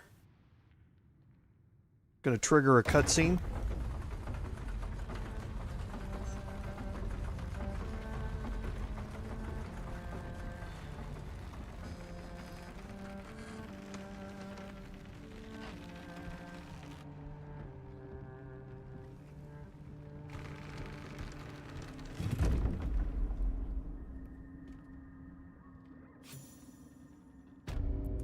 Okay, it's another way down into the Underdark, and specifically this is into the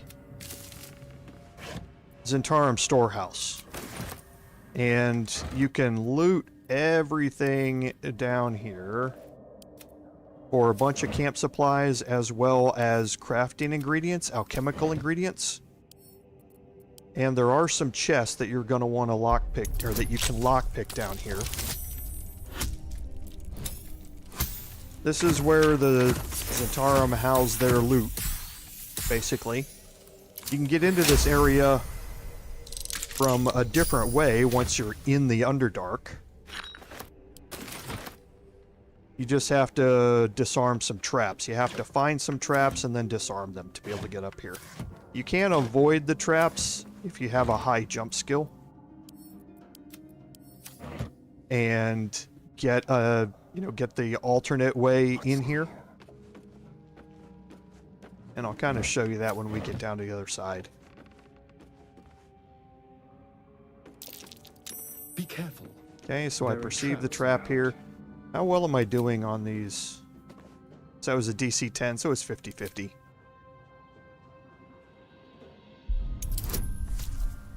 Okay, DC of 15. I've got a total bonus of 9 and advantage. This would be where I roll a 2 and a 1 or something, right? Now there's the 1.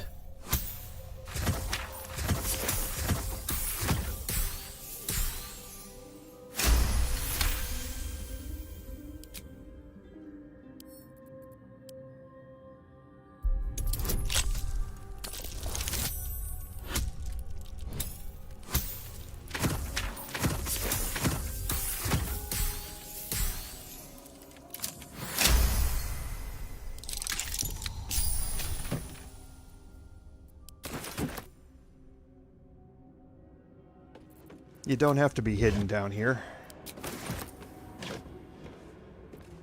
Okay. And now you see that we have glowing gems that are around here.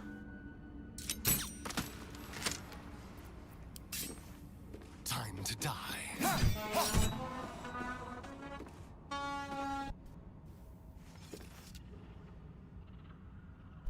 Sorry for the noise there. I'll try and mute when that happens.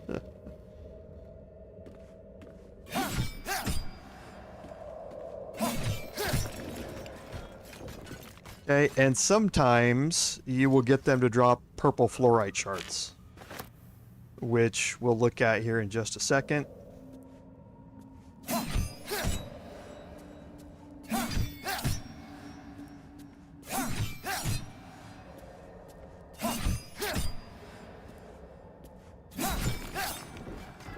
Okay, that one didn't drop one.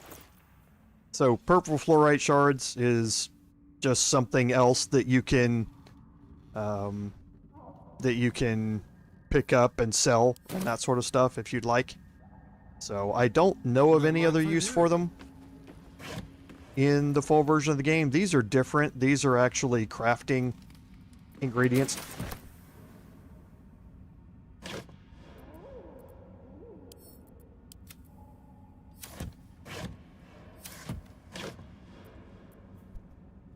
Okay, tried to catch it that time. Contractors are obviously doing some good work down there, so. Hardly a challenge. What the hell was that? Let's not get buried down here.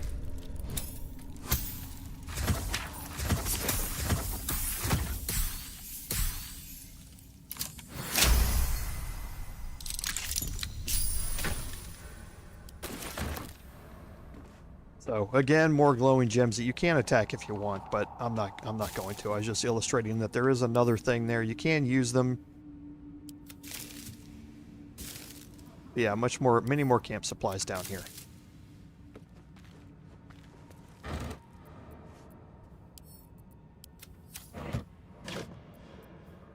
Okay, some potions, always good. Fungal spores. Is a little blood mist too much to ask for? So we'll lockpick this chest here. And we're getting down to the end of the storeroom here.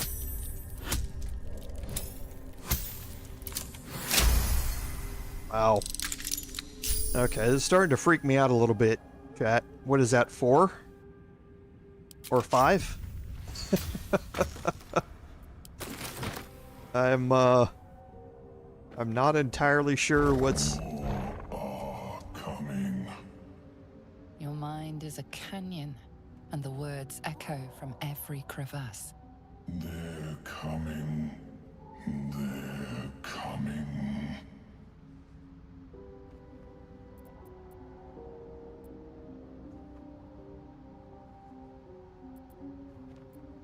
They're coming.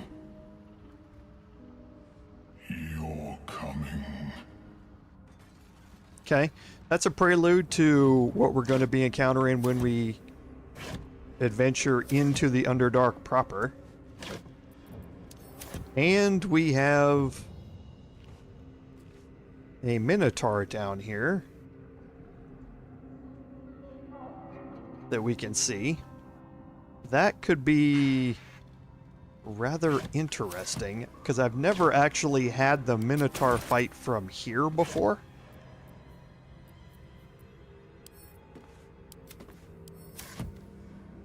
Now, Minotaurs can jump a long ways. So, I think having that fight...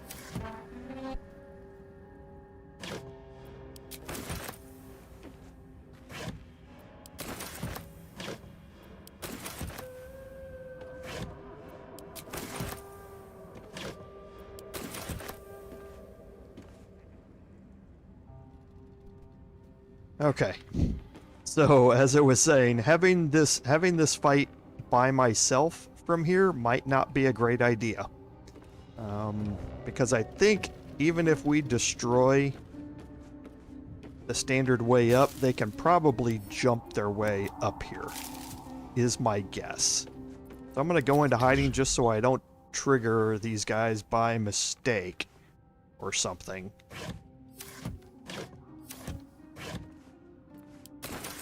Okay.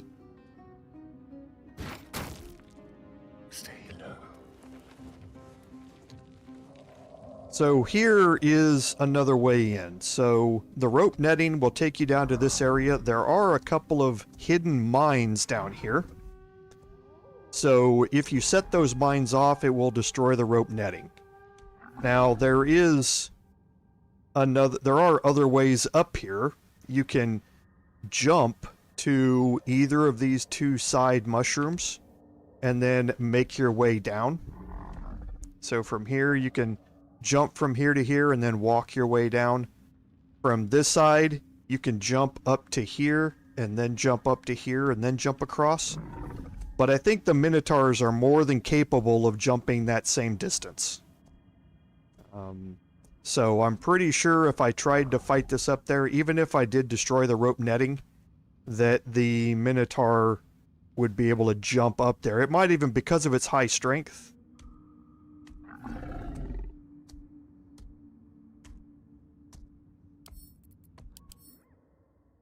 It might even be able to just jump straight up there from down here up to here. So, they also have a rather large leaping ability.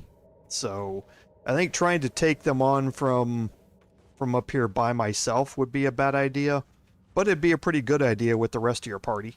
You'd have advantage or you'd have a bonus to hit because of the high ground, and you have verticality. So if they get up there and you can knock them back off of it onto the ground, they'd take fall damage.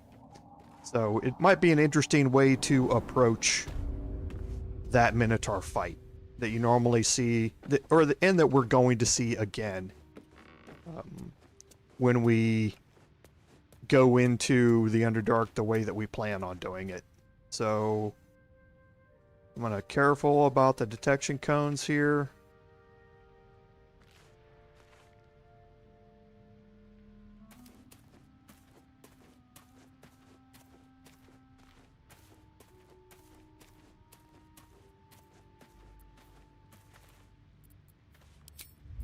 Okay. I've got a long road ahead. Now we'll group everybody back up. So you can continue walking around and clearing out all of these areas here. Breathe deep. There's nothing much else to see or to loot or anything like that. And you'll end up coming back here. So I think here we've pretty much cleared everything out. Opened it up anyway.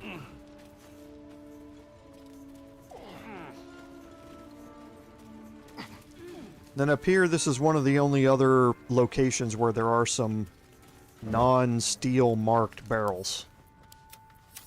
So, but there are stealing items in here, so be careful where you click.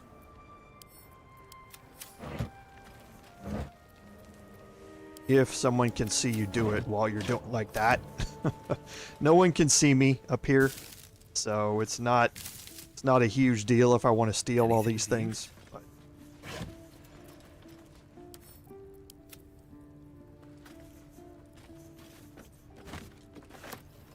Always room for more?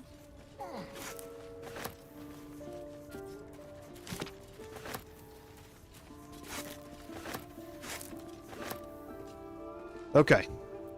So, looking at our map, we've opened up all the areas here. There's not much else we can do. Here inside the Zhentarim hideout. So, I'm actually going to head back to the Emerald Grove real quick and sell off the last of these items that we've picked up. Maybe look at one more die for Astarian's crappy looking armor. And then we're going to head out and continue our adventure in a different direction. Because now we're done with Waukeen's Rest.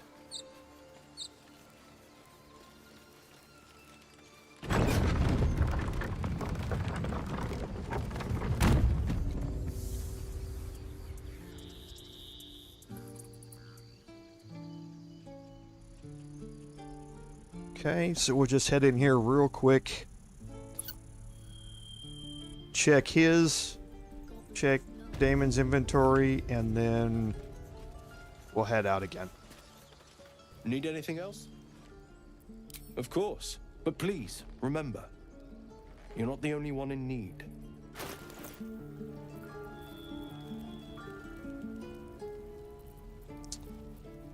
Okay, so yeah, we know about the gloves of missile snaring. Do I have anybody that just doesn't have a glove slot? Okay, so yeah, Gale's wearing the bracers of defense, right? Okay. So, we are going to sell off some of these other items that we're just not going to use.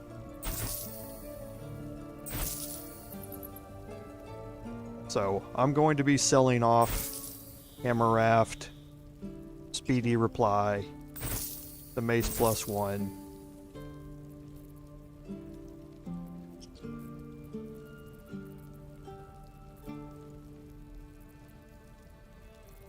Okay, and then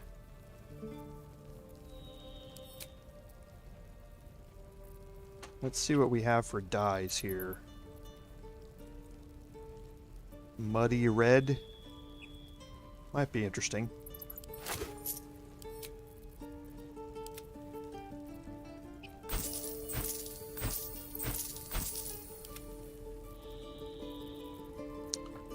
Okay, and then all the items that Astarian picked up.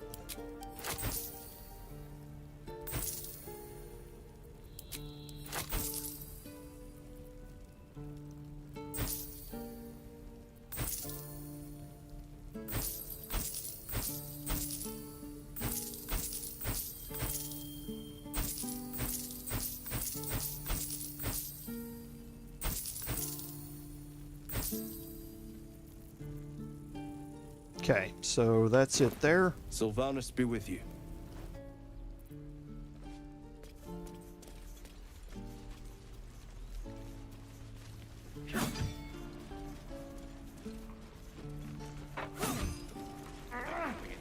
We're exposed now. I have something to ask. Looking for steel? I have, well, something close.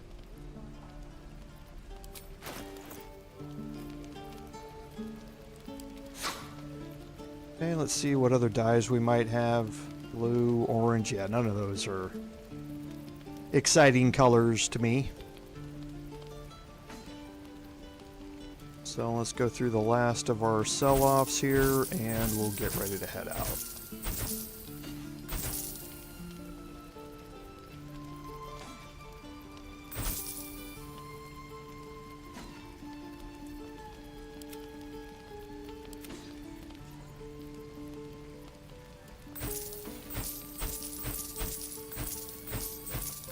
Oh, I'm gonna have to go back.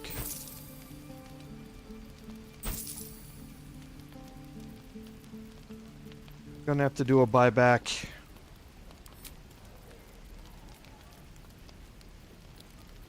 Sold off that greatsword that I wanted to keep in inventory for the Masterwork Weapon Quest. Okay, so I think that gets me where I need to be with one exception. Like I've said before, there is... Whoops. I'll resort all of these. What a day. There's no reason for Astarian to be carrying 16. Thieves' tools. It's unnecessary carry weight for him. By all means. So I'll just sell those off real quick. Thanks for fighting off those Not goblins. with... Well, it doesn't matter. If you need to It's replace only any thieves' gear, tools. just ask. My selection's pretty slim. I had to leave most of my equipment in Eltera.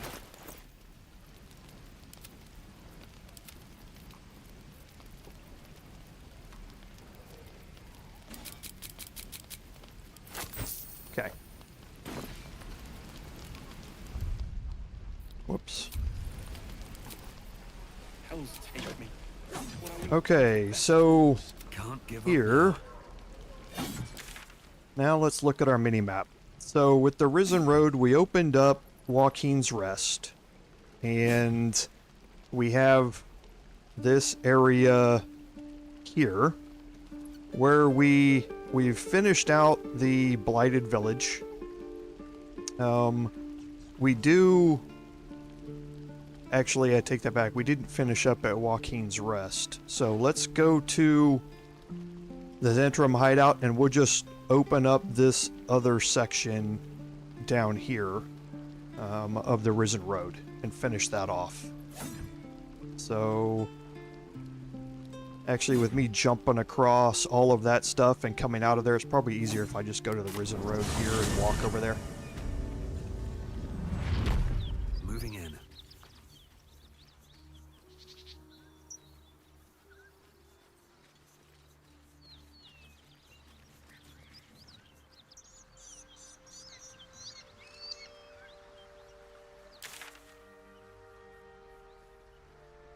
Yep.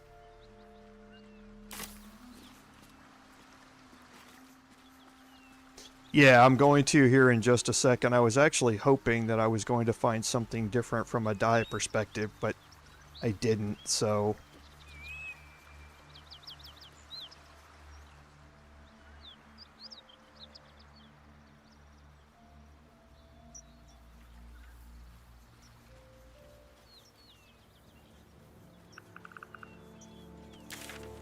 Okay, so now we're just going to continue on along here. Down here in this area, there's nothing down here. All marked as chasm. Nowhere to go. However, there are a few other areas that we want to just open up on the minimap. And you can see we're getting into areas that we haven't explored yet. So holding Alt. Don't mind if I do.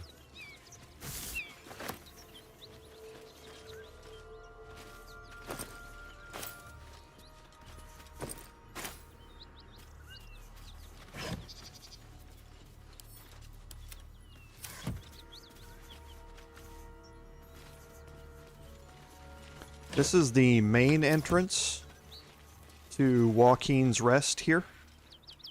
The main way to get in. There is a signpost out here that just basically tells you that it's Waukeen's Rest. West, Baldur's Gate. East, Elturel. Okay. Curious. I walked in there after I'd already clicked and I meant to click backwards, but luckily passed the survival check.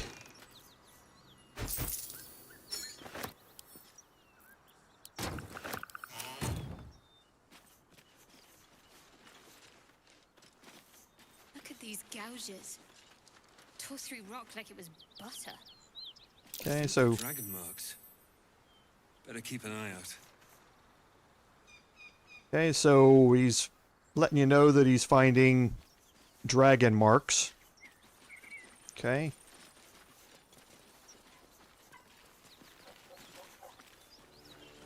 Okay, so coming around this side, we get to the Waukeen's Rest waypoint, which is why I'd forgotten to open it up.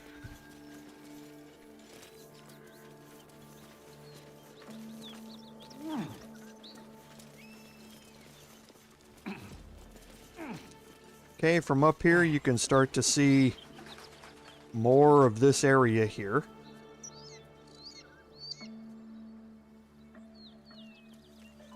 And we are not going to go this way yet. However, once everybody comes down here...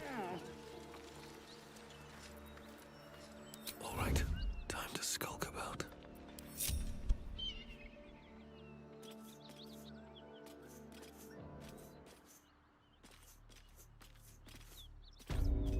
What path lies before me?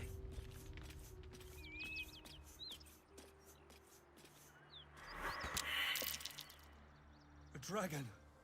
Gods preserve me. Okay, sorry I was muted there for a second while they were doing some work. So you saw that we failed a wisdom check there, and you can see the shadow that just went over the top of us.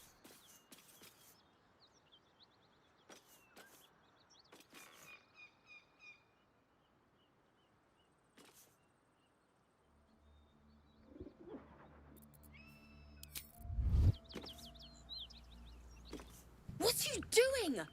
Hold up before they see you, Gresham. What? Apart from the dragon? Look. That lot are swarming all over the bridge. I don't know what they want, but it can't be good. I'm going to find another way around.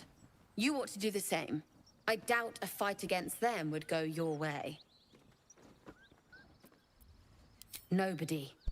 Just another harassing fool trying to stay alive. There's plenty of us around. What? Just follow you around? I go my own way. Alone. Okay. That's it. I'm getting out So, of here. gives you kind of a preview of what's going to happen down here, and the game is kind of letting you know, don't go that way yet. You're probably not going to be in for a good time if you go that way.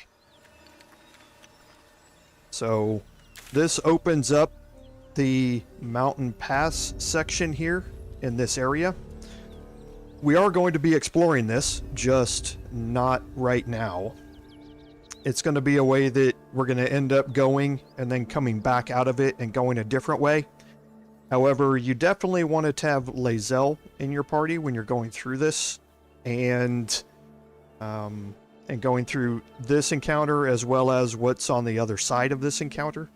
It's just a bit down the road from us, and we're a bit underleveled for what we would be doing. Not saying that you can't do it, of course, at our level, but why do I want to make it much harder on myself than it needs to be?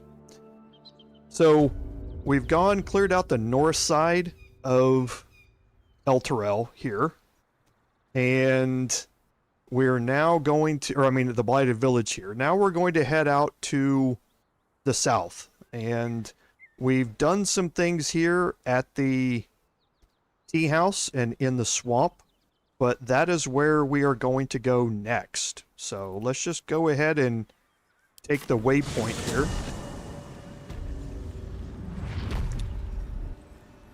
Okay, and because of our previous encounters in this area, we've already opened it up and realized that it's a swamp here. So let's just go opening up the mini-map here.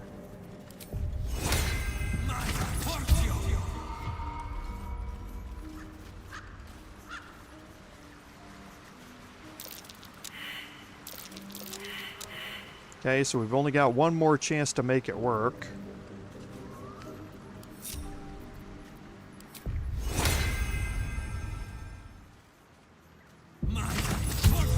But Shadowheart's got a high wisdom skill, so...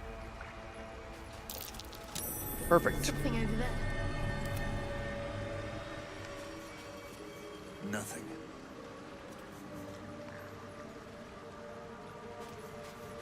Did it glitch out?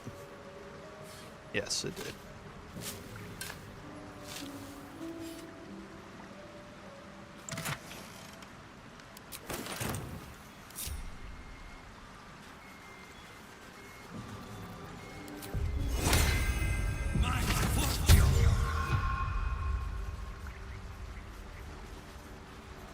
Okay, now we're just again opening up the minimap, exploring the different areas that are out here.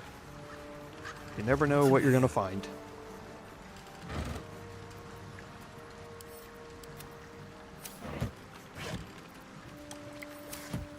Still wish there was more of a use for rope in the game.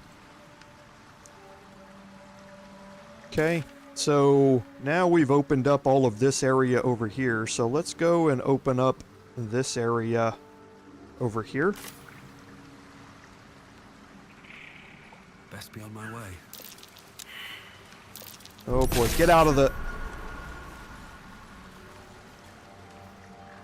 She might be... They might all be dead.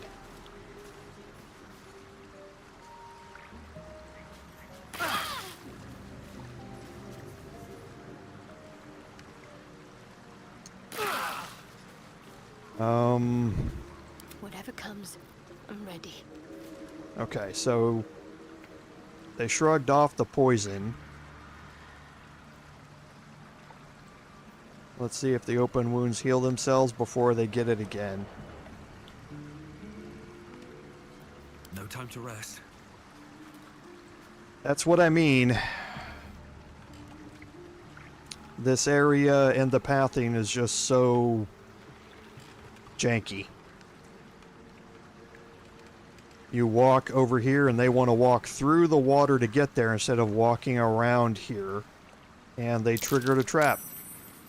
Okay, so they all saved on open wound. So... Oh, boy. Okay. So... Debating whether I should even go exploring this now.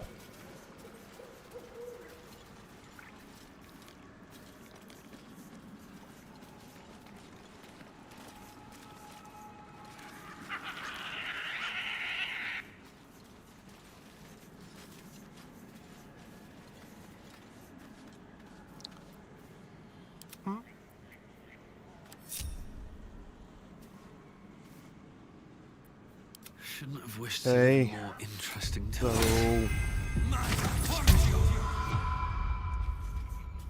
Come around to this side, you're definitely going to see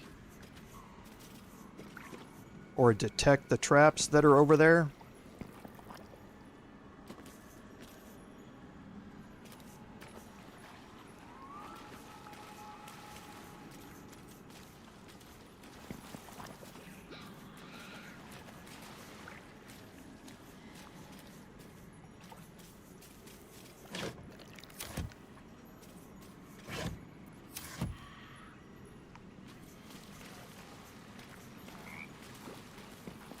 Okay, we can go.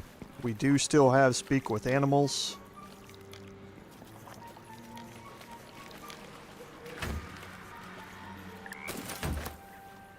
So we'll go talk to the frog up here. Green leaves, shallow water. Green leaves, shallow water. Green leaves, shallow water. A chill runs up your spine. There is something wrong with this creature. Very wrong. Burn, bleed, kill.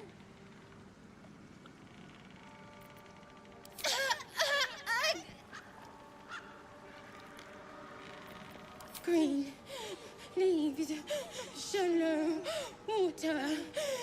green leaves, shallow water. Okay, I'm not going to explore any farther up there.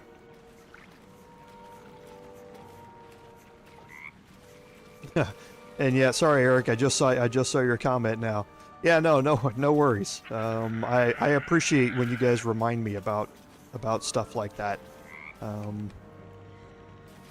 yeah, no worries. That I tend to find that the detail orientation like that, or the detail oriented like that, make the best tabletop players. So, okay, so we're going to skip that, and we're gonna make our way up this way to get around.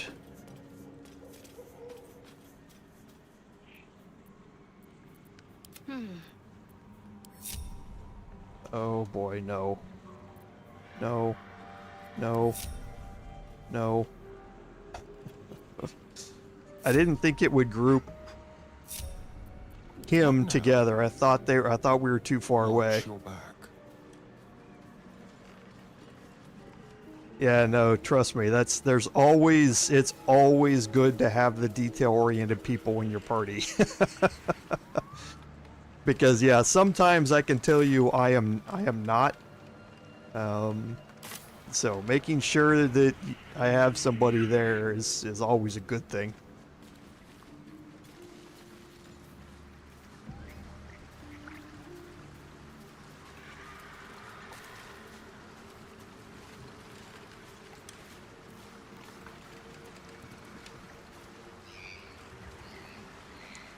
Okay, so we'll head around back this way, group everybody back up. Finish looking at just a little bit more over here, and then we're going to head inside. All right. What now? Don't waste a step. Okay. So I don't think... No, there's nowhere to go down here. So. All's well that ends. Okay, so now we're going to head inside here. I believe we've already searched all of this. So, the well here. Fetid smell assaults your nostrils. Dead flesh lies below. A great deal of it.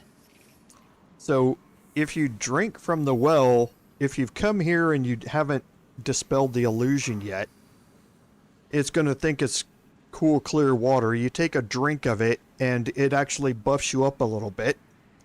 But, however, when you get to the Auntie Ethel fight, it's going to turn into a debuff. So, if you're here, you realize that there's something... The water's probably not going to be good to drink, but when you do drink it, it's still going to give you that buff. But this is just one more indication that you probably should not be drinking it because, you know, there's a bunch of dead things down there on the bottom, and it's probably going to go bad for you.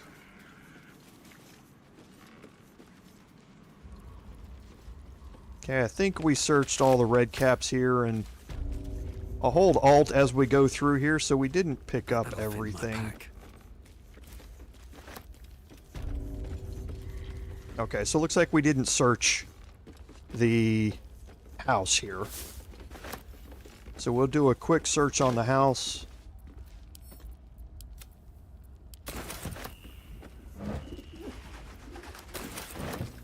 More alchemical supplies. What's inside?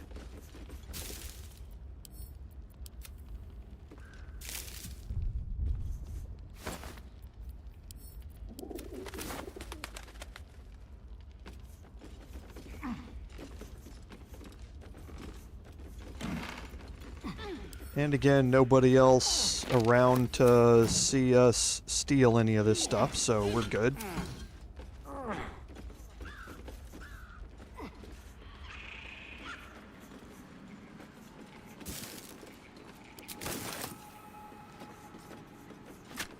Okay, a potion of greater healing, always useful.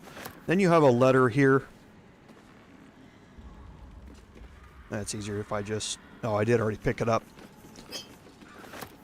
another antidote, which is very useful.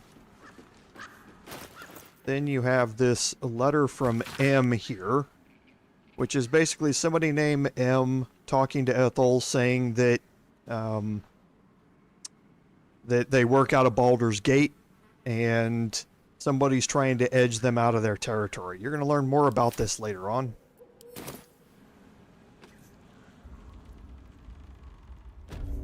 Okay, so we'll head up top here. There's going to be a bunch of... There's a tea house key here.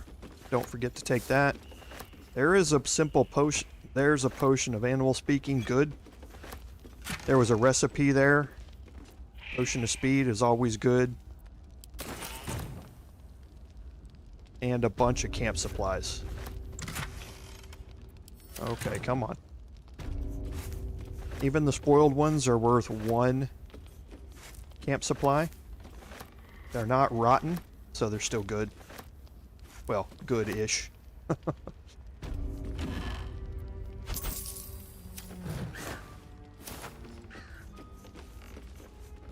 Another potion of greater healing.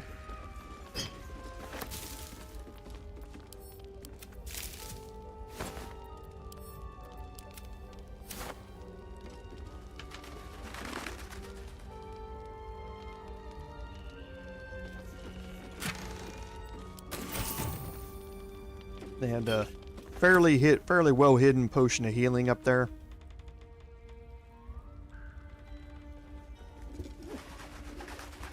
Forgot about that ladder. So now down here, another potion of animal speaking, which is good.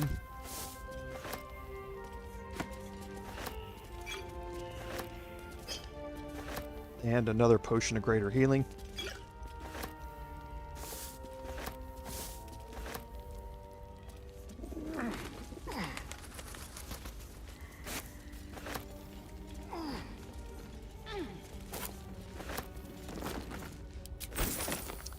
Okay, so now we can turn off the fireplace and we can head in here where we saw Auntie Ethel go and head down the wooden stairs here.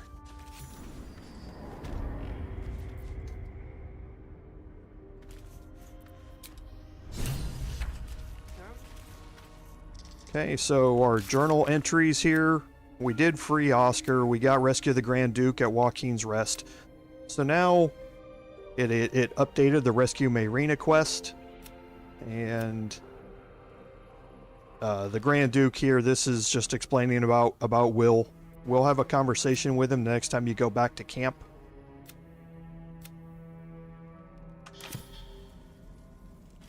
Okay, so now down here we can just head in.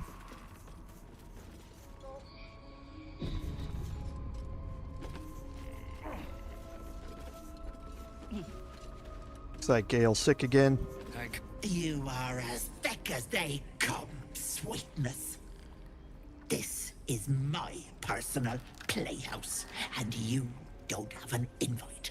Get out! Has that wriggler eaten your brain already?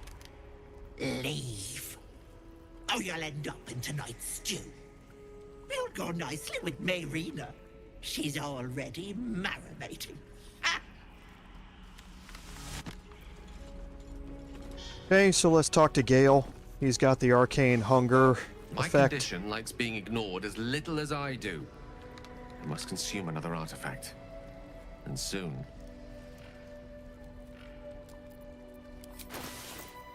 Okay, so I do have... There's Watcher's Guide. That's why I was keeping it. Thank you.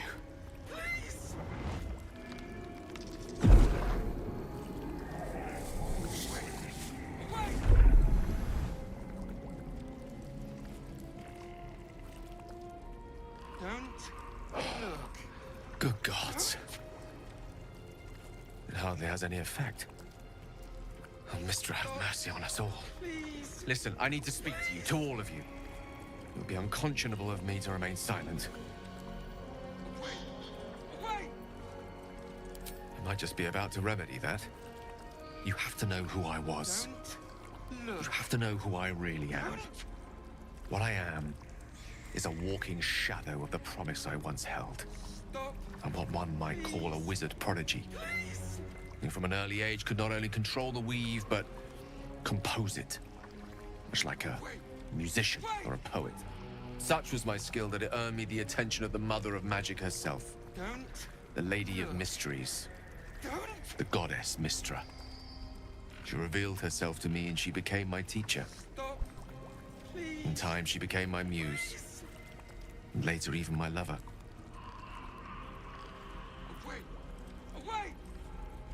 Oh, yes. We enjoyed each other's company. Body, mind, and soul. But even so, I desired more. You see, no matter how powerful a wizard we mortals can become, we never scratch more than the surface of the weave. Mystra keeps us in check. There are boundaries she doesn't let us cross. Yet, every time I was with her, I stood on the precipice, gazing into the wonders that lay beyond. I sought to cross her boundaries. Stop. Please. Please. Wait. All right, everybody, sorry, give me just a second. I'll be right back. Don't look. Don't.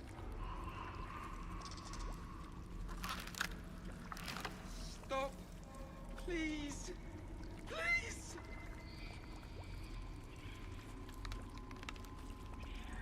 Away. Away.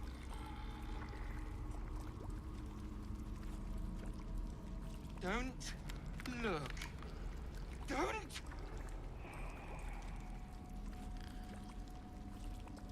Stop. Please. Please.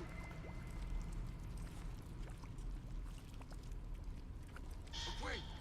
Away.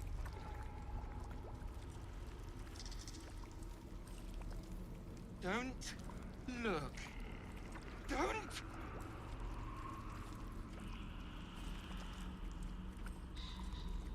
Stop. Please. Please. Away. Away. Don't look. Don't.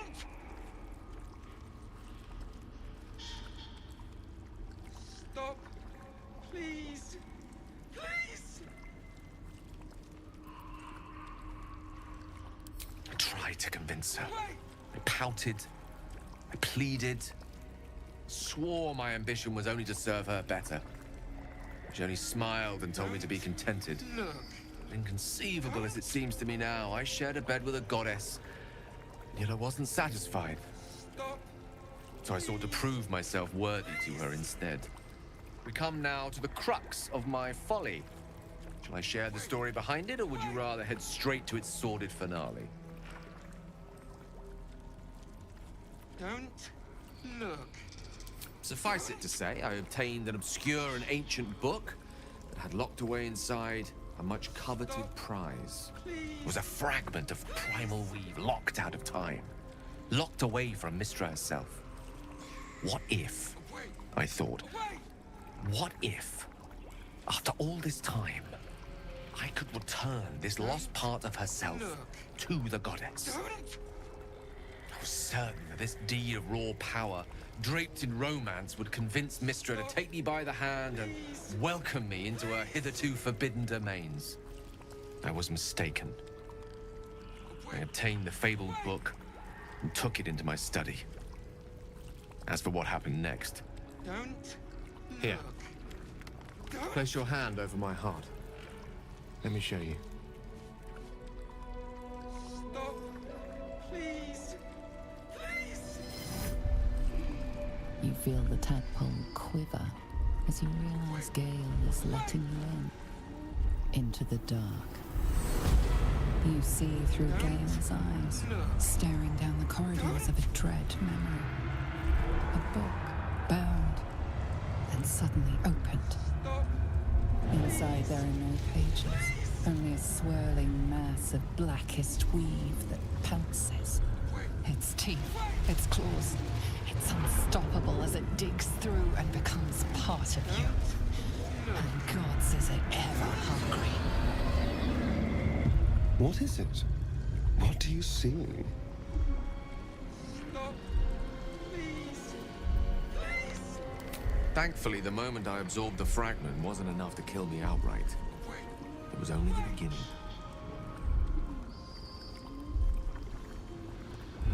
Don't look. Don't. This Netherese blight, this orb, for lack of a better word, is balled up inside my chest. Please. And it needs to be fed. As long as I absorb traces of the weave from potent enough sources, remains quiet. Were it ever to fully destabilize, however. Don't look. Don't. I will erupt. I don't know the exact magnitude of the eruption, but given my studies of Netherese magic, I'd say even a fragment as small as the one I carry, it'd level a city the size of Waterdeep. Wait. Away. We might chance upon a king's collection of magical artifacts around the corner. We might cross paths with a miracle round the bend. Then again, we might not. Please. All of this. Please. It must feel like a betrayal. Say the word, and we'll part ways. You'd have us debate that Netherese Jack-in-the-Box should be a blip on the horizon by now. I'm in two minds. And frankly, don't care a great deal. Either decision is fine by me. That is a great relief. Oh, a great relief indeed. You truly are a soul that steals my own. From all my new rallied heart, I thank you. I thank you all. I understand if you stand against me. I'm humbled if you stand with me. Either way, I will do my best not to let you down. I stand at a precipice, but if you do not give up hope, neither shall I. I'll fight. I'll resist as long as I can. Now, even I am tired of the sound of my own voice. Let us venture forth.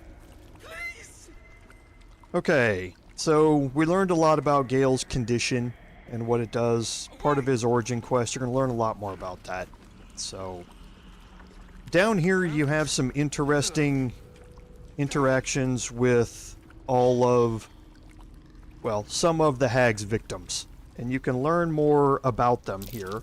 What's my sweet Callum, whose beloved asked that his beauty never fade? As you edge closer to the mirror, a pale face appears, contorted in fear. Fists slam against the mirror's surface again and again. Okay, so trap somebody in a mirror dimension or the other side of the mirror. Then here, What's hiding here? What is this place? Magron's in stasis, doesn't have a head. My darling Magron. She wished for the mind of a genius, but that silly head crushed me. Okay, and then here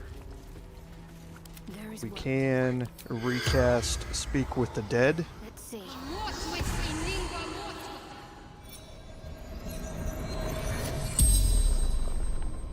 The corpse regards you lifelessly. My family took her, my baby girl, pretending she never existed. Told Ethel, never wanted to see them again. She took my eyes. They didn't like me having something they couldn't touch. Doesn't matter. Nothing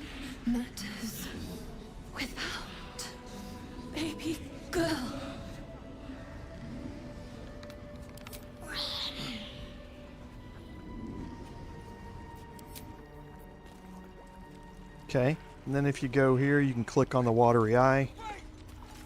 This poor dear wished never to lay eyes on her family again.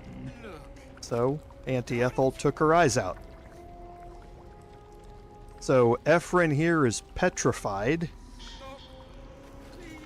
My dearest Ephraim, he begged me to halt the deadly disease that ravaged him. And so, to halt that disease, she petrified him. I'll go this way. So you're starting to learn that no deal with a hag ever works out the way you want it to. That's what hags do. Please. You feel crushing waves of fear as the presence within the door recoils. It can't let people through, not again. Images flash. A man cowering, a bag open at his feet. Gold coins spilling onto the floor. His cries for mercy are cut short as the hag slices into him, dismembering him painstakingly, limb by limb. She cackles, the man's remaining flesh twisted and contorted, becoming the twisted surface of the door before you. Flee, you feel it cry. A scene appears in your mind. 2 paladins and a cleric marching through the door, shrouded in the glow of the divine.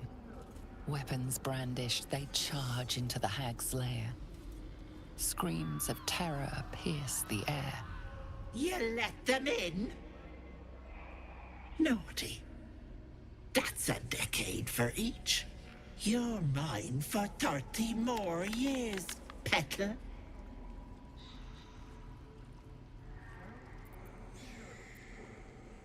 You see an image of blue skies and sunshine as the door shudders a warning.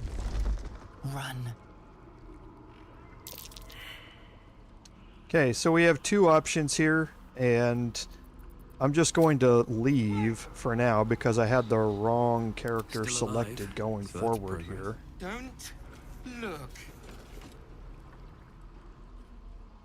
You feel crushing And waves I'm going of fear. to Weapons, breath, screams. fast forward through this. You see an image of blue skies and sunshine as the door shudders a warning.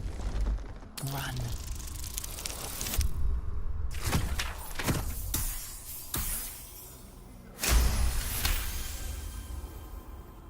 You see the hag. She walks through the door, its form shimmering. The lightest touch of hope brushes your mind as the presence within retreats. Okay. If you'd pass the Arcana checks here. Don't.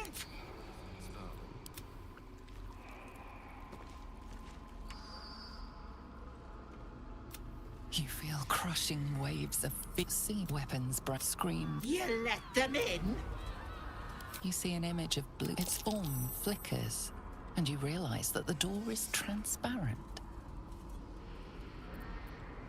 You see the hag, eyes bright with glee, as she sets fire to the door.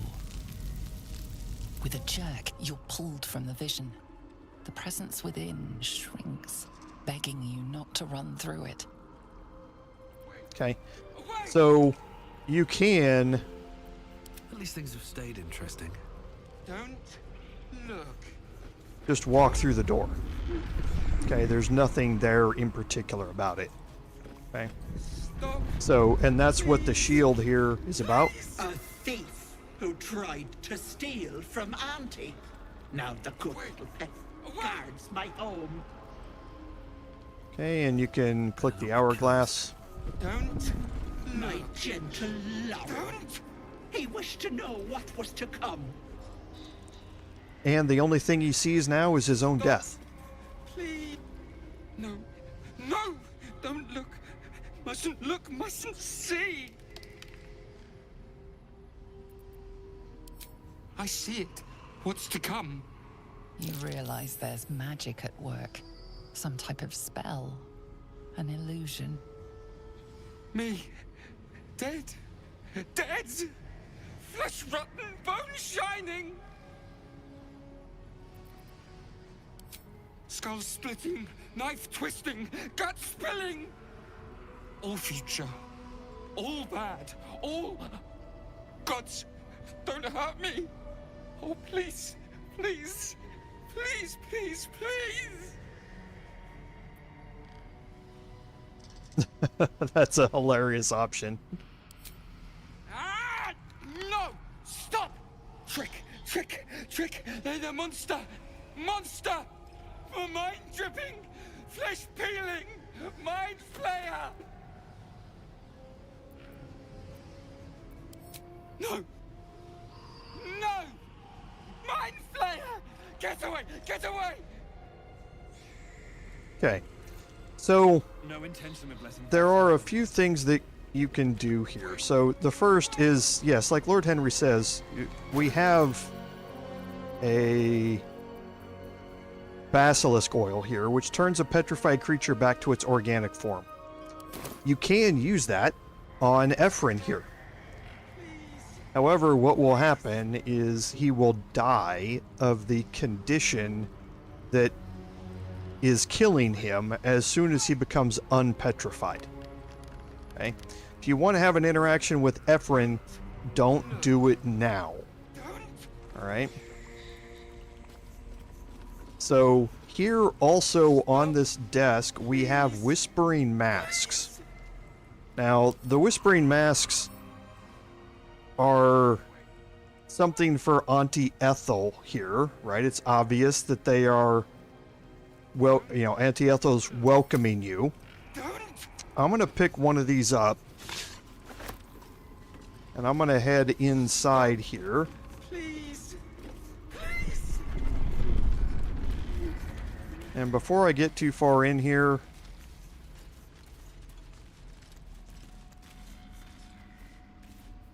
I'm going to put everybody in hiding. Now, you can see that we have enemies in here who are wearing those masks, and they have the ephemeral whispers condition. They are tempted by Ethel's whispers. Basically, they're under Auntie Ethel's control. Every turn, they have a chance to make a saving throw to shrug off that control and end their turn. But for now, they are under her control. Okay, and there are 4 of them. There's one here, the Mask of Terror. Then we have the Mask of Vengeance here. The Mask of Vengeance is by far the most dangerous one out of this pack. Then you have... I can't remember what the mask is over there. And then you have a 4th one, the Mask of Regret. Then you have... Where's the 4th one? There's also a magic user up here at the top, I believe. Okay. The Mask of Regret, or the Mask of Vengeance, I mean, is your... You need to focus this one down at all costs. And I don't think it's going to show it. But the Mask of Vengeance here has the Vengeful trait. So they gain an extra reaction, and when attacked, that creature can use a reaction to counteract with Vengeful Strike, which deals 7 to 16 bludgeoning damage and 4 to 14 psychic damage. Basically, whenever you attack her, she will attack you immediately right back with that reaction and cause massive damage. So you need to focus her down from range as much as you can. Now, that being said, there is an entirely different way of playing this. The masks, the Whispering Masks that you have, you can put it on. As soon as you put it on, you're going to have to pass a saving throw. If you fail that saving throw, you're going to be locked into place. There's nothing you can do, and Auntie Ethel just controls you. However, the spell protection from evil and good that Shadowheart does not have equipped right now. And I'm actually going to do that. I don't know if I can do that in here or not.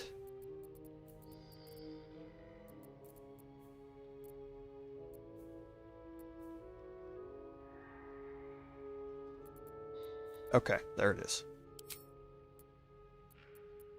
Okay, oh, and there's empty spell slots here.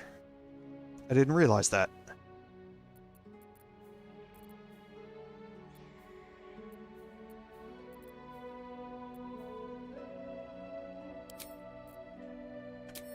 Okay, but the spell of protection from evil and good, it lasts until a long rest. If you cast it on somebody, they can wear that mask, and they, even if they fail the saving throws, it's not going to take control of them. So what you can do is take all 4 of the masks here off the table, give one to everybody. The first person in line, you can have Shadowheart cast protection from evil and good on them. They can put the mask on, and while you're wearing the mask, you can walk through this room without triggering them as hostile. They will turn yellow and become non-hostile. Okay, you can do that with all of your characters, and then Shadowheart can cast that, so you can cast it again on Astarion, and then cast it again on Gale, and they can walk all the way through. And then you can cast it on Shadow, she can cast it on herself and walk through. It would use up all 4 of her level 1 spell slots to do it, but she can do it. And that would leave these 4 characters down here in this area. You can also try and sneak through here. It's pretty hard, not gonna lie. The patrol patterns are not always in sync with each other, but it can be done. It's just pretty hard to do it. You can see there's a path through there for a split second before he turns around, and while he's walking away, that you can get through there. Okay? But it's pretty hard to do.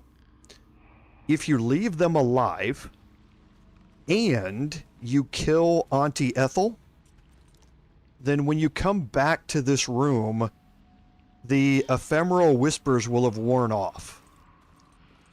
3 of the 4 are too far gone. Their minds have just been destroyed. The 4th one will thank you and tell you that they're going to head to Baldur's Gate. And you can actually see them later, but there's not a huge benefit to it. If you've killed Auntie Ethel and you come back here, then Lauren, his mind will be freed, and you can talk to him. And if you then depetrify Ephraim here, you will find out that the condition that he was suffering from was a condition that was actually inflicted by Auntie Ethel. And now that she's dead, it's gone. Okay? So in that case, you can talk to all of these people and basically free them and let them go. You have to kill Auntie Ethel for that to work, though. Right? Now, Auntie Ethel has the Hag's Hair item, which can give you a permanent +1 to any ability score. It's a pretty powerful item to have, especially if you're trying to min-max one of your characters. But it's something to not be just dismissed. However, if you do let Auntie Ethel live, you are going to break your oath, regardless of what paladin you are. Okay, making a deal with her and or dealing with how you interact with Mayrina at the end can also break your paladin oath. Okay, so in this case, I am going to end up getting the Hag's Hair from Auntie Ethel. That means Auntie Ethel is going to still be alive, which means even when she's gone, these 3 are not going to recover. She's still alive, so the ephemeral whispers still stay with them. So there's no reason for me to leave any of these alive. Ephron, back here, is still going to die because Auntie Ethel is still alive. So if I depetrify him, he's just going to die immediately afterwards. Okay. So in my case here, since I'm not killing Auntie Ethel, I'm not going to try and do anything, special here. I'm just going to have a fight with them. However, there are other alternate ways to make this turn out a little better by not killing them if you kill Auntie Ethel. Now, the question that always comes up is, what about non-lethal attacks? On these 4 individuals, if you knock them out, they are knocked out permanently and the game considers them dead. So as soon as you take a long rest, they die. As soon as you try and loot anything, you loot the masks off of them, they die. So it's not like a temporary knockout. If you knock them out, they're just as good as dead. The only way to save them is to leave them here, go kill Auntie Ethel, and then come back. And since I'm not going to do that, like I say, I'm just going to get into a fight here.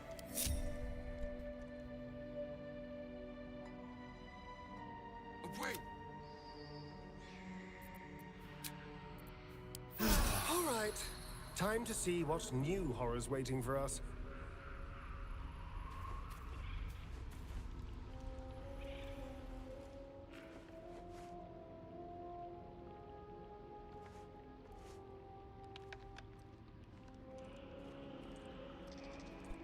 Okay, sorry, there was a lot of sawing going on and that sort of stuff there. So again, the goal here is to try and focus down the Mask of Vengeance. And that's where I want my first attack to go. Regardless of whether it's a sneak attack or not, that's where I want the first one to go. Alright, so if you watch their patrol, and there's the 4th enemy back here. Okay, so if you watch their detection cones and where they go, I'm okay up to about this point in here. So I'm going to bring Astarion up.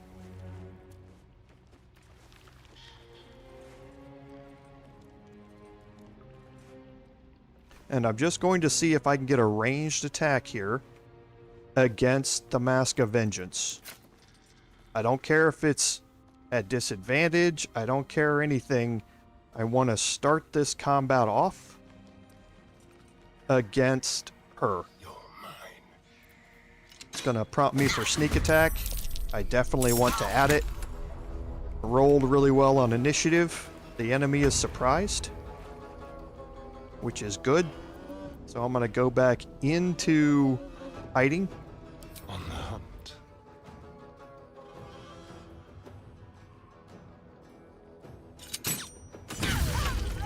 That's the best of all worlds right there. Like I say, the Mask of Vengeance is by far the worst one to deal with. So you can examine the others and see. So this is... The Mask of Regret is basically a halfling thief. Your ranger type is the Mask of Terror over here. He's going to be able to do ensnaring strike and that sort of stuff.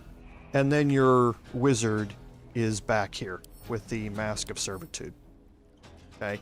She is a tiefling. She's an Asmodeus tiefling. So she does have hellish resistance. So not focusing her with fire spells is probably, what you don't want to do. So I'm going to move Astarion actually as far up here as I can. And now I'm going to, let's see, so I'm looking at detection cones.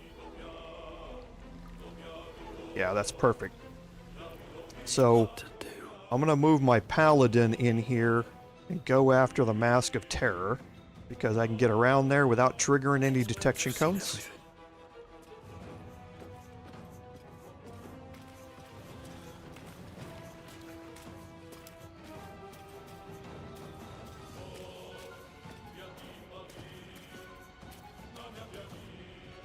Okay, so now here 23.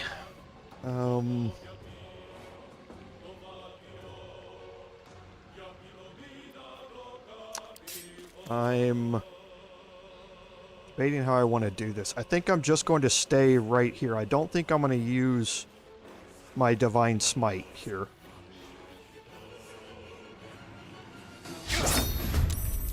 Okay, well, there's the nat 1. Can't afford to stay idle.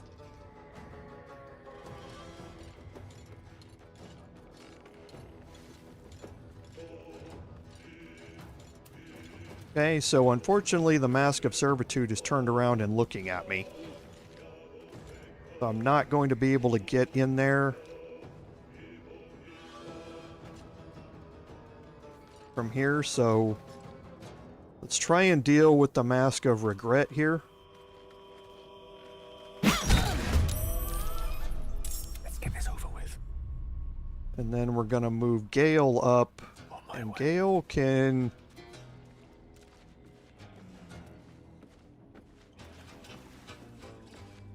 I don't want to use up his spells much either.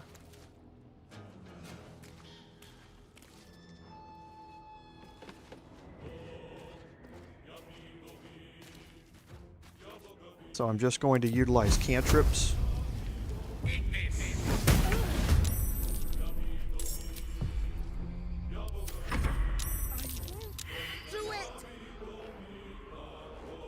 Okay, so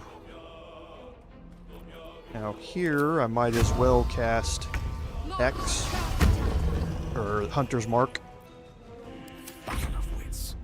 Nothing for Gale here. Okay, so now back to me. So again, I'm kind of in that position where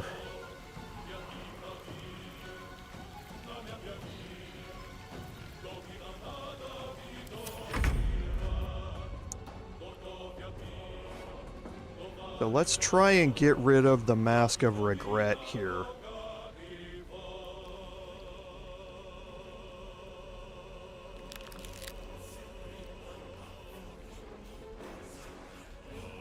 Yes, here. So this should get me a sneak attack anyway. Okay. Didn't need it. Oh yeah, I did roll the sneak attack. Okay. And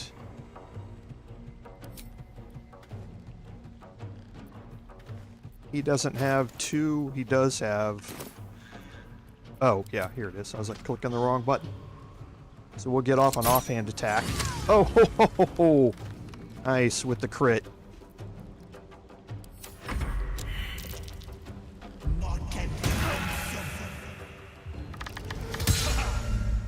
Okay, I'm not too worried about being frightened. I will take the opportunity attack, though.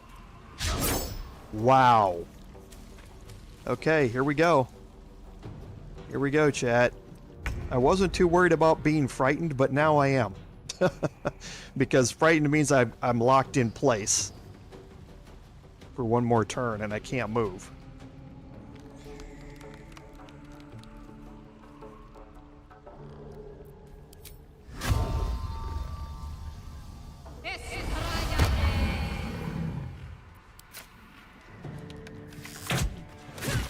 Okay. So only one left. So let's try and get ourselves into some sort of cover here. The witching hour.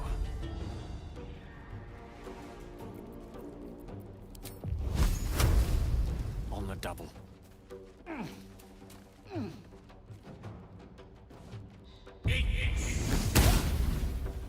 Okay, and now I'm going to kind of move him hopefully down around the corner a little bit. Nah, he can still be seen there, I'm pretty sure. Survival is okay, now for me, I can't do anything here because I'm immobile. So, and I'm pretty sure path is interrupted. Yep. Yep. Okay, so Astarion now, though.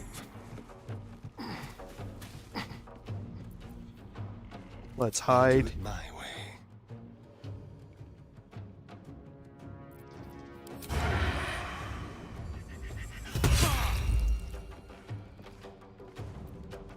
Okay, and let him take his turn.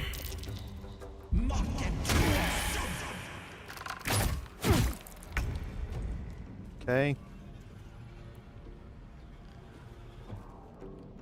I'm low ground here. Onward. Let's just climb up. And again, I'm just managing my spell economy at this, or my action economy at this point.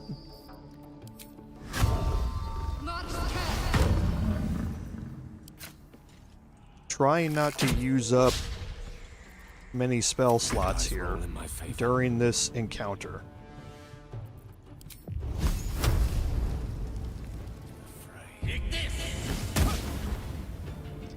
Okay, just gonna move him back. I go from here. And now I can climb up here and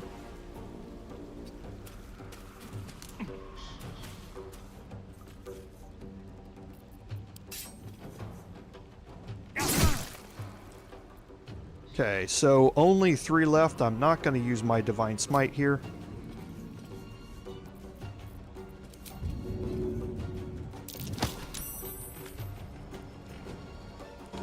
Okay.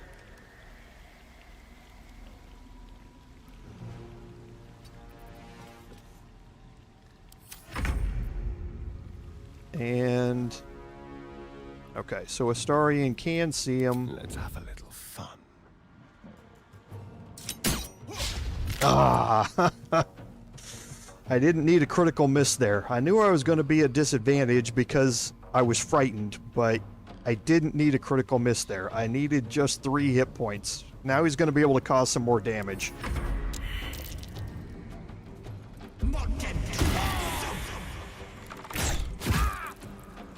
I could have avoided that damage entirely if he wouldn't have missed. How much farther can I go?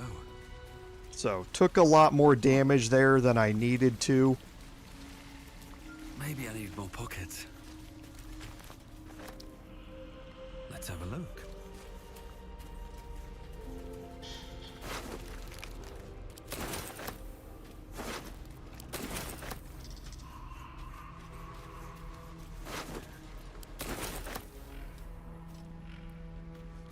But could have been a lot worse as well. So, okay, so the poisonous slime bomb's going to go to Astarion. Faded note here is just talking about anti-Ethel. I don't need the heavy stones. Okay, so now when we go, before we get into this next thing, I want to make sure I'm split up well on my potions.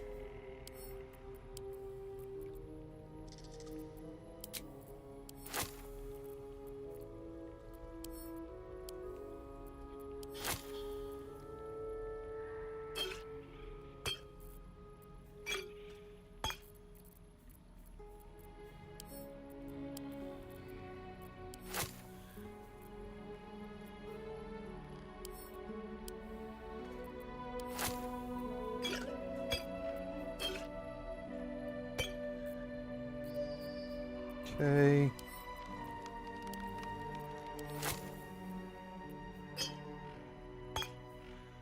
All right, that gets everybody to.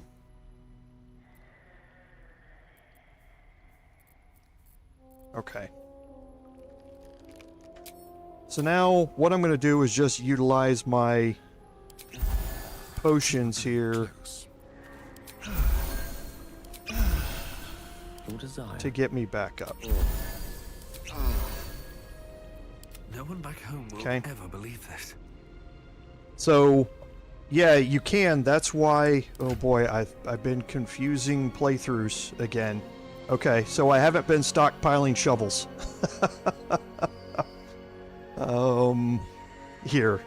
So that was on my other playthrough. So I do have some armors and some shields. So, but I'll pick them up.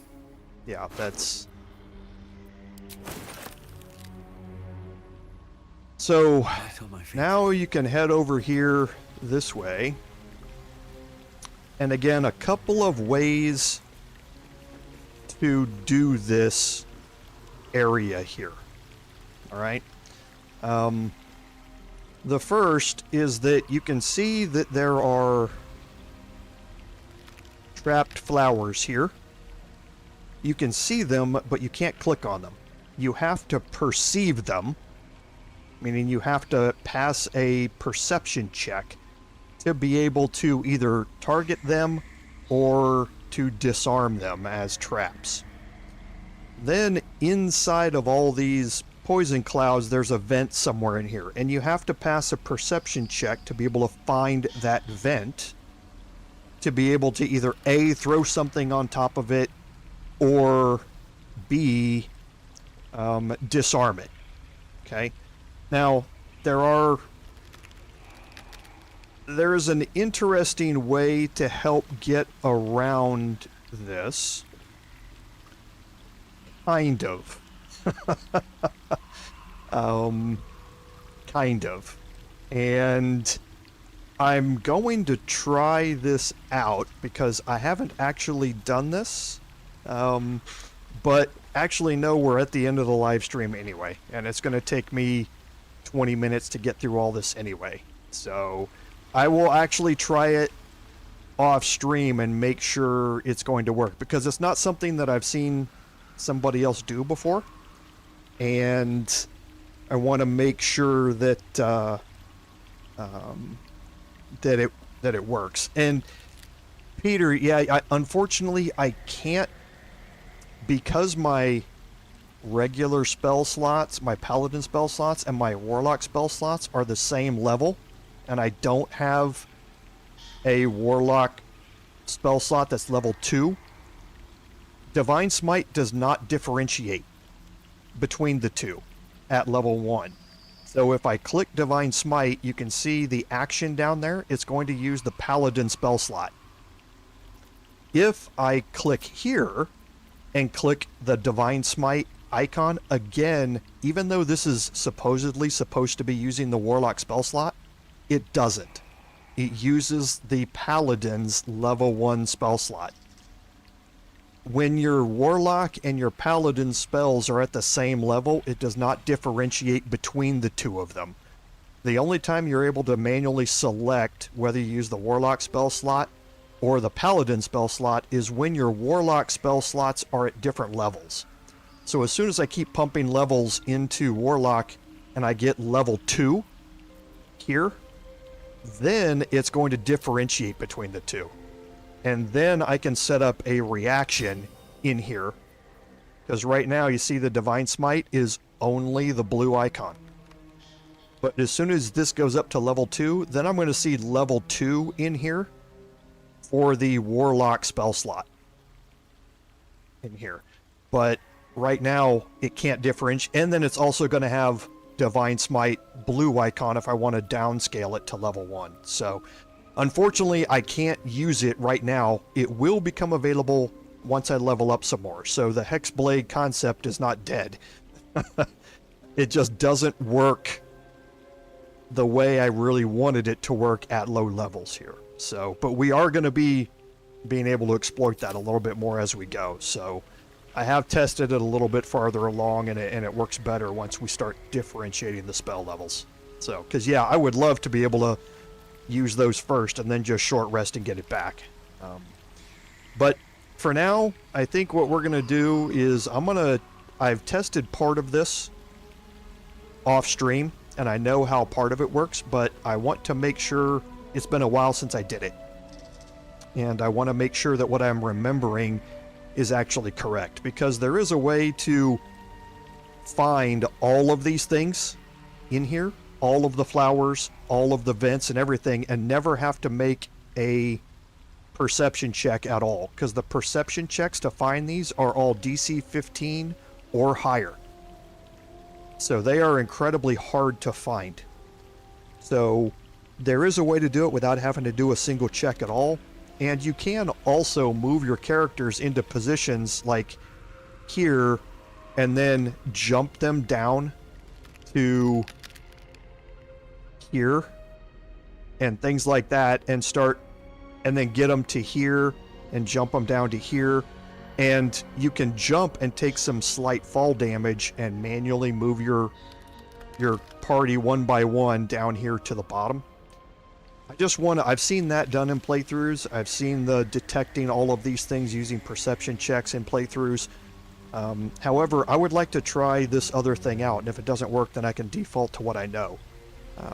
But I want to test it first and see if what I'm remembering is actually correct. So I think what we're going to do, since this is actually a good ending point anyway, is we're going to go ahead and save here.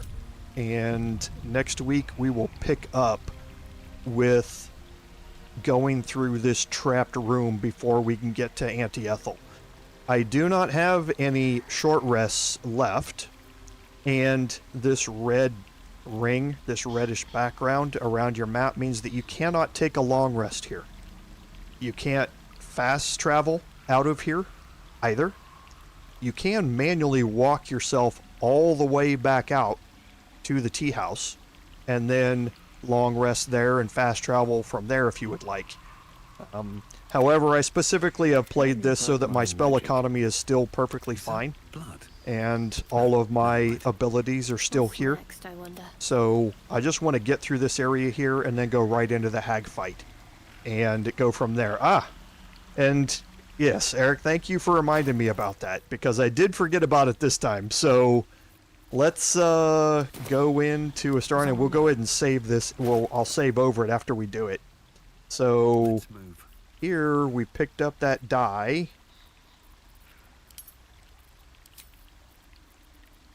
Right here, the muddy red die, and I have no idea what this is going to look like. I may end up trashing it later.